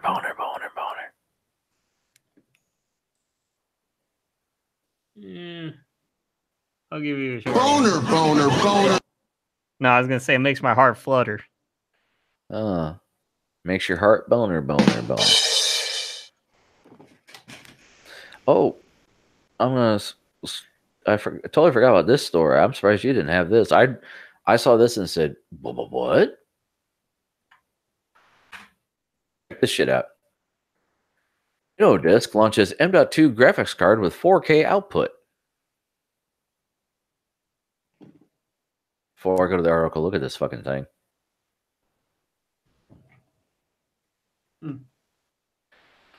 InnoDisc has released a graphics card. M.2 graphics card. Yeah. InnoDisc has released a graphics adapter in an M.2 form factor. The card supports resolutions of up to 1920 by 1080 at 60 Hz or 3840 by 2160 at 30 Hz and is designed for various ultra-compact and embedded applications that require industrial temperature ranges. The InnoDisc M.2 2280 graphics adapter is based on the Silicon Motion SM768 controller, presumably with 256 megabyte of embedded memory. For outputs, the card offers 3 headers for HDMI, LVDS, and DVI-D signals. Under the hood, the graphics processor has a 128-bit 2D engine, an ARM Cortex R5 general-purpose core, a video decoder supporting a variety of formats, including H.264 MVC/AVS Plus, H.263, MPEG-4, MPEG-2, MJPEG, Real Videos, VC1, and Tethera, and a content adaptive technology CAT engine for frame buffer compression. Can be used PCI 2.0, 1x, 2x, or USB 3.0 interface, so it can support a variety of applications. So what, like, is this kind of like between like an onboard and like a dedicated graphics card as far as performance, kind of? Well, like what it says basically is it's for compact or embedded applications. So I'm guessing if you're using a chip that doesn't have onboard graphics, or the form factor is so small that you can't fit a discrete video card in there, but you need something a little better. So I think it's basically kind of like a streaming PC or something like that. Possibly. I mean, because I don't think the streaming actually does much off of the GPU. I think it's mostly the CPU that's processing a video. I could be wrong. Encoding and all that stuff.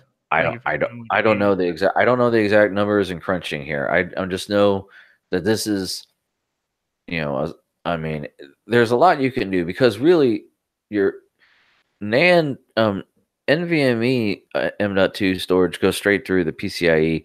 My SATA based M.2 drive works with a PCIe slot, but with an M.2 slot, but it's not PCIe based. So if you're drawing straight from the PCIe lane for power and for all that, I think you'd have enough to be able to do something. It's just what you can do in what form factor. If this can actually, I mean, it can put out 4K. I don't know, 30 hertz, so that's not too impressive. And I'm sure it probably gets hot as fuck. Really? I mean, you can. 4K. I mean, not 4K. I mean, you can, 1080 at 60 hertz is okay. I mean, I don't. That's like the standard, isn't it? For gaming? A TV is 60 hertz usually. Okay. That's about what, 60 frames a second. That's so you're basically what you get if you play on an Xbox. Yeah, you can't go over 60 frames. It's capped pretty much. So this is just an interesting thing. It's something new that I hadn't seen. So well, it's got to be better than an onboard, maybe, or like integrated if you have one of those. Yeah, what are the things called iGPU or whatever. I figure it's something different. I don't know if it's better or worse, but it's something different, which is always good. The APU, that's what I was thinking about. Oh yeah. Now, Mozilla's CEO isn't happy with Microsoft's switch to Chromium. Because remember we were saying about Edge going to Chromium? Yeah. Chris Beard thinks the move is bad for competition. He isn't fond of Microsoft's decision to overhaul its Edge browser using Google's open source Chromium project, which is basis of Chrome. By adopting Chromium, Microsoft hands over control of even more of online life to Google, he writes in a blog post. Another article I had, basically, they're mad because if Edge starts allowing add-ons and plugins to support Chrome/Chromium, then that's just more browsers that are going to go against their best interest, because Firefox is kind of by itself. Yeah. I use Vivaldi. You can use Chrome. You can use fucking Edge with Chromium. You can use Chromium, Chrome Canary. You can use 4 or 5 different browsers that are basically the same thing. Firefox, you got to use Firefox and Firefox Lite. Is that even still a thing? I don't know. I don't think so. So it's kind of. Well, I'm just getting pissed. It's like getting lonely here. Everybody's leaving. We gotta support us, guys. Because people already don't. Firefox used to be you gotta have it to even survive, and then they kind of switched how they did things, and it's not. Well, I mean, it's like, what do you expect? That they even kind of do it themselves, because they already copy off of Chrome anyways. A lot of the looks. That's what the whole new Firefox Quantum thing was like, getting rid of all the extensions, and you had it'd be a certain way, and they made the look similar to Chrome. I mean, they even do it themselves. Right, shot themselves in the foot here. Now, Asus still thinks it's a good idea to mine cryptocurrency with your GPU. It's not. Yeah, I don't know if you saw this. They came out with a mining GPU. Asus Nate needs to have a meeting with them and tell them you need to use an amp miner instead. Asus sure does have some funny, bad timing. The company has partnered with Quantum Cloud, a startup that developed a cloud-based cryptocurrency mining platform to push the idea that gamers can generate extra income by donating their spare GPU cycles. As Asus explains in some of its GPU product pages, Quantum Cloud is a simple and secure service that lets you effortlessly earn extra money by putting your idle GPU to work. Through an easy-to-use app, your computer can help run cloud-based applications, making you money in the process. Any earnings you make get automatically transferred to your WeChat or PayPal account, with the promise that privacy remains intact because no personal data is stored online. Sounds great, right? There's only one little problem. The cryptocurrency market is basically tanked. So yeah, then they go into numbers to say, nah, dog. Nah. Like, why? And then they got remember they had that mining board with like 29 slots or some shit like that. I wonder if people are still going to try to buy up those Titan RTX cards. Only dumb people. Well, I am curious about how the RT, like with all the tiering and all that stuff, tensor cores would do with it, Because couldn't you use wasn't a Titan V really good with this shit? I don't fucking know. I never got into it. Elon Musk Boring Company to unveil fully road legal autonomous transport cars. And if it looks like this, I'm riding that fucking thing. So this is basically like an autonomous Uber. I mean, as long as I'm buckled in, I don't care. They can run over pedestrians and shit. Well, that's if the computer chooses to run over the pedestrians instead of getting in an accident. Better hope they're not using Windows XP. Right. I was saving this for Doug, but it doesn't look like he's coming on, so. And then the blue screen says should have gotten a Mac. Right. When you're about to die. Players find secret emulation menu hidden in PlayStation Classic. Certain USB keyboards can unlock display options, extra save states, and more. Now, I mentioned earlier about LGR, Ian, he has a video where he saw the PlayStation Classic. He goes, okay, that's cool. Then he saw the price tag and he saw the limited number of games. He said, nah, I'll make mine. So he got a Raspberry Pi and made his own. And he installed the emulator that, excuse me, the PlayStation Classic uses an open source emulator. And you can get it for free and play your own fucking games on it. So, yeah. So basically, these guys, say that, oh, you get into it and you can get into the menu and where you can load shit. So that's kind of cool. Kind of funny that they didn't even try to hide it. I mean, but what are you gonna do? Right. Also, go ahead.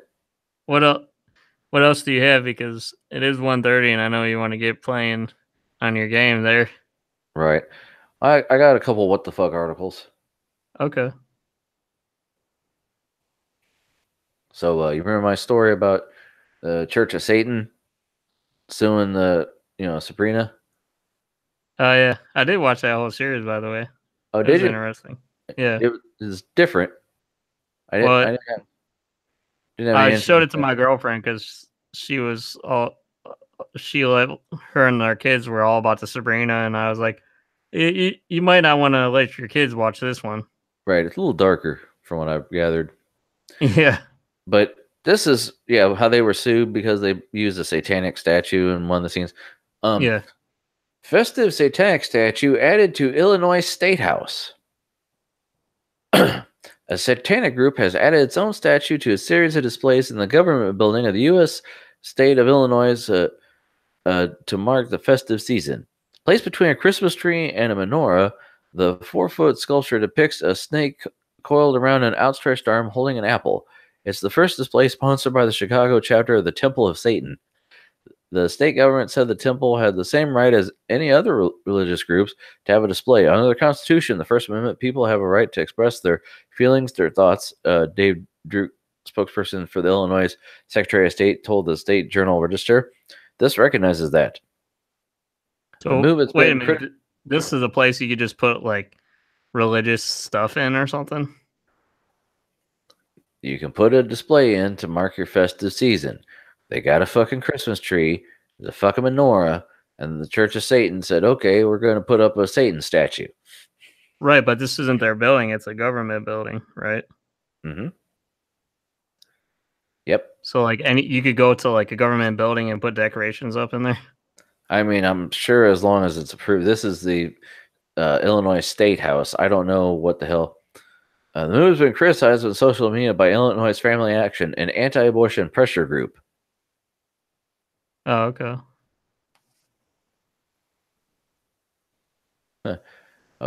Satanic Temple Monument. Funny. Someone tweeted, Satanic Temple Monument was added to the Illinois Capitol Rotunda displays. They fail to realize that the little baby in the manger has crushed Satan's head and the gates of hell will not prevail. Oh, boy. Past decorations in State House Rotunda and the state capital Springfield have included a Festivus pole, a reference to a fictional holiday which was the subject of an episode of the sitcom Seinfeld. Festivus for the rest of us. Remember that? Yeah. I remember. Hey, those people are sensitive, man, because it's like, I remember my grandpa, he thought it, like, I used to wear that Roman Reigns jacket, and he thought that, like, the sun symbol on the back was, like, some kind of satanic thing. Yeah, well, they said that when Social Security came out, a lot of older people were afraid to get a Social Security number because they figured it was the mark of the beast. Yep. Because people are stupid. But anyway, Elon Musk, I have no idea how to smoke pot. Smoke pot? In a teaser for an upcoming 60 Minutes segment, Elon Musk told veteran CBS journalist Leslie Stahl, weed? Who? Never heard of him. Smoke a G. So yeah, he's got a whole thing here. I'm not going to read the whole thing. Did you listen to that shit? No, I didn't. No, I did. That you big did? Joe Rogan guy, huh? Oh no, I like his stand up and stuff. I just don't do the podcast because I don't have the time. I have all kinds of podcasts I subscribe to, but I don't have. I listened to them before on my even when on my commute. I used to listen to them on my way home and stuff. Fucking podcasts now are 2 hours long. It's like listening to our show while I'm driving. I drive for an hour to and from work. Yeah. No, no. But anyway, I mean, I have Stitcher, so if I'm at home and I'm absolutely not doing anything, but I have a TV and internet, so yeah, I'm doing something. Why sit and listen to somebody like it's the 1940s and you're listening to radio? You don't get to listen to anything when you're working? Some headphones? I mean, I do, but lately it's just been YouTube videos of people building PCs. Oh, you just listen to that shit? Well, I'm working. I can't sit and stare at a screen, Ian. You just like hear them like commentate on like what? Well, PC part picker. there. Okay, we're putting in the PCIe card, and then now we need this here, and we okay. Well, some of them I've seen so many times that I'm just re-listening to the audio. Yeah, I was gonna say that you get new things out of listening to the same thing. Yeah, because you actually pay a little bit more attention. Plus, it's like it's easier than picking a playlist of songs because songs I skip every single one versus if I just find a processor I'm looking for or like the Threadripper, how to install it, or like what RAM to choose, which is really fucking important. I can just find a playlist on that and play that, and I'll be fine. Dude, I didn't even watch the video of that shit. Fucking nerd. So I'm considering. I told you I'm pretty much decided I want to get the Asus Aura, or Asus Strix, so I can use Aura and all that. Yeah. What the hell is it? Micro Center. Because I typed Micro Center. I thought, okay. The 2080 Strix right now. Not the TI, just the 2080. It's on sale for $839.99. Wow. $60 or $30 cheaper. Wow. Yeah, and it's the one that clocks to 1890. Yeah. Yeah, I think the Asus and the Gigabyte are like the two highest clocks out from what I've seen. I'm really thinking about getting the 2080 Gigabyte because the Waterforce one, it's a little bit higher for the TI, for the non-TI variant. For just the straight up 2080 card, it's $899, but you get a 240 radiator with RGB, and it still clocks up to what I think the Asus one does. Let me open another. How much overclocking headroom are you going to have then? Is that going to be like if you had a custom water cooled GPU? I'm sure not as good, but I mean, I'm not doing that. I'm just doing AIO, dog.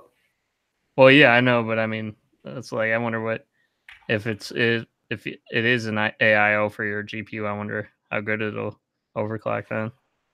I mean, it's probably better than Air, obviously. Yeah. Where the hell is it? Now, the thing about the Gigabyte card that I like is you get more ports. Like, I'm kind of actually the exact opposite of when you would go out and get. Oh, do they not have a Micro Center? I thought they did. If you go to any of the cards and look at them, most of them are 3 display ports and 1 HDMI. I need the exact opposite because I only have one monitor with a functioning display port. So I need 3 HDMIs. Well, you could do that with your card / the card I'm looking at. Here we go. Hold on, dog. Specs. I'm going to have to turn my dark mode off because it's fucking up the text. Wah, wah, wah. Okay. Or you could select it. That's what I do I'm not doing all that. Fuck that. I'm Control scrolling. I'm not doing that. Anyway. So Yeah, 3 HDMI, 3 display port. So I can do, I can do 1 and 3 or 3. Well, anyway. Available, not that's the difference between available and usable, I guess nowadays. Yeah. Now, where the hell? 8-pin power connector. Where's the damn time? Oh, core clock. See, it says core clock, but that seems like the boost clock. 1890. Yeah. I don't think the core clock would be with the boost clock of the fucking. I mean, I'm kind of gonna wait till reviews come out anyway. Right. But a lot of times GPUs with their specs on like Newegg or especially Amazon too, they're kind of lackluster with the specs. Well, this is the brand new one. Like this whole thing, because they have a water force one that is just for custom water cooling. Like it has, you can make your own. I'm not doing that. Oh, wait, you're not removing a back plate and putting all new heat pads on there and everything? Yeah, no. Now, see, the other reason I would do this is I plan on getting a fractal case, either the R6 or the R6 or the S2, which are basically, for all intents and purposes, the same case. Fractal design, Josh. Fractal Josh. You can get a $40 cable, which is just a riser cable with a mount, and you can run a GPU vertical, which I've always seen, and it makes sense to advise not to do. But because a regular air cool card is going to be right up against the glass and not be able to cool worth a damn. This is water cooled, so who gives a shit if it's up against glass? And it's RGB. It's like put them on the glass. That's right. The only thing I don't like is it doesn't have or a sync. It's fucking gigabyte. Huh? Oh yeah. Asus didn't have one that was like this. No, I don't think so. They only got the dual and the Strix, I thought. So this is like the only water cooling competition in town, huh? I mean, for AIO, I'll bet. Yeah. I haven't really looked. I just saw this. It's got the higher clock speed, and if I bought the Asus card, I'd have to buy cables that have DisplayPort on one end and HDMI on the other end, and make sure they actually fucking work, because that's a pain in the ass. That sounds like a pain in the ass. Well, yeah, because I gotta buy all new cables anyway. Because if I put my tower behind me, I got to get cables that are like 9 feet long. Yeah. And you're gonna have to redo your whole setup like I did. Well, I'm just gonna run new cables. You have to spend like $50 on cables. I'm gonna get the cheapos. Cheapest of the cheap, like $3 cable. Dog. eBay, dog. China, dog. I paid $1, dog. Oh, you're gonna pay $1 and wait for like a month for it to get here? No, actually, depending on which buyer you buy from, I have my Ethernet cables. I have like 10-foot, 15-foot Ethernet cables that I got, and they were from China. They took not even a week to get in. See, everything I order from China, like from it's like an e-packet delivery from China, or like the Hong Kong Post is like shit takes like a month. Oh, here are the cons. One guy says there's not much room for overclocking. This card is pre-overclocked to almost the max. Fan is pretty loud. What? I thought I was gonna be like, hey, you'll have to let me know if you get to like 2,000, man, and even 2. Oh, hold on. Test the bench with single pass. Graphics max 2025 megahertz. Max GPU temp 44C. That would be nice. Cons. Lower, not really cons in my opinion, but good info to be aware of. Card is long, not really heavy. Hoses are shorter than expected and stiff. Depending on RAD mounting, could be an issue depending on case size. Front of card RGB. The front-facing wing is a clear panel with RGB light mounted along the lower and right side of the wing edge. You can see the PCB and pump. Not an issue in my opinion. However, what I assume is the RGB fan and or RGB cabling is visible through the clear panel. Could have done a better job of managing those cables so that they are not visible through the clear panel, distracting from the overall clean look of the card. Fan cabling from the card to the rad are zip tied along one of the hoses to the rad. Unavoidable, however, recommend detaching sleeve for a cleaner look.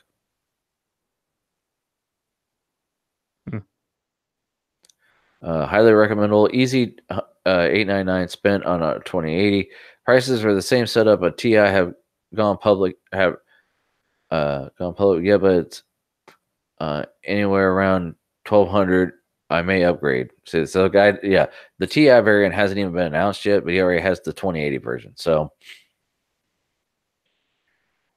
I'm thinking about it because why the fuck not? If the Fractal S2 supports, it's made for custom water loops, so it should have more room for radiators.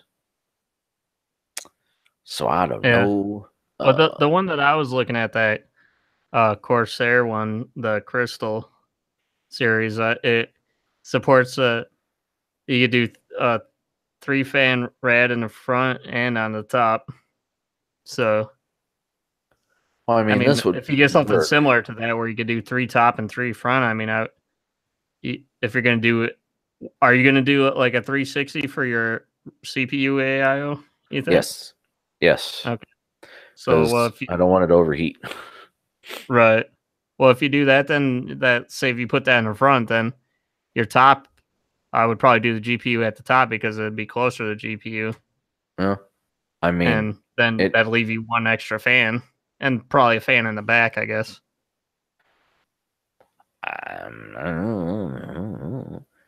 Most of your fans would be in radiators. Right. There'll be one in the back that's not doing anything, connected to any of those. I actually was looking. There's a video series on YouTube from I think it's GFF Event is the YouTuber. He has a video series. How do you R6? And he basically does different builds with R6s. There's, he makes one that's all storage, then it's all just hard drives. He's got one that's just like all AIOs, so it's like an AIO cooler for your CPU, AIO for your GPU, and that actually I hadn't seen anyone do that, so that actually lets me see. Like I think he used the Radeon Vega that was water cooled, so I got to kind of see where the hell would you put the radiators. The only other guy I've seen do it, the PC Part Picker did one where they had a water cooled GPU and they just put it on the bottom. They let it be an intake fan. But I think it was smaller because I wouldn't have a lot of room. I think because I got power supply shroud. I know you can put a 360 in the front and in the top, I think. But I don't know where a 240 would fit. Like you would do the top then probably. I could. Well, you do it anywhere really, except for the back probably. I could just leave it hanging out the side of the case. Who gives a fuck? Zip tie it to the door. But anyway, it's getting fucking late, and that was my last little nugget. Just hot glue that shit like Jerry. Yeah. Who gives a shit? Who gives a shit? I'm gonna verge it and fucking get some tweezers. Yeah. That's what he calls zip ties. Swiss Army knife for a fucking screwdriver. Yeah. But yeah, I mean, that'll be a good card. I mean, I would recommend, since I got one, I would recommend a Gigabyte card. But then you don't have your... What were you saying? You would sacrifice your Aura software for that? Or your Aura Sync? Well, because that's the main... My board has it. Possible GPU would have it. And then my RAM... If I want the lowest cast latency and, Aura Sync, I could go with... G-Skill or like Team. I don't know. I really wish Corsair was better for Threadripper than it seems to be. I don't know. It's like all you RGB people. Why don't you just do the Aura sync shit? Stop trying to do your own shit, man. No, they don't want to pay. They don't want to pay money. They want their own shit. Stop reinventing the wheel, man. Right? No, we don't want to pay licensing. We'll just do our own thing. Yeah. You shut up and give us money. Money. I like money. But I meant with like the card, if you do the Gigabyte card, then you'll have to deal with their software, right? I don't know. It's if I bother changing it. I might just plug it in and say, look, it's a fucking rainbow. Well, is that kind of what you're gonna go do with your build? Usually, is probably just like rainbow shit. I don't know. My keyboard. I use Corsair IQ, and I like it. That's why I wanted the Corsair RAM. But if everything is going to be Aura, or however you pronounce it, now there are apps you can use to sync up Corsair and Aura Sync. But I don't know about anything else. I'm having to look at everything. I want everything to be as easy as fucking can be, because if I read reviews with like, it goes out of sync every other day and you have to read it. Anyway. Okay, play me out, keyboard cat.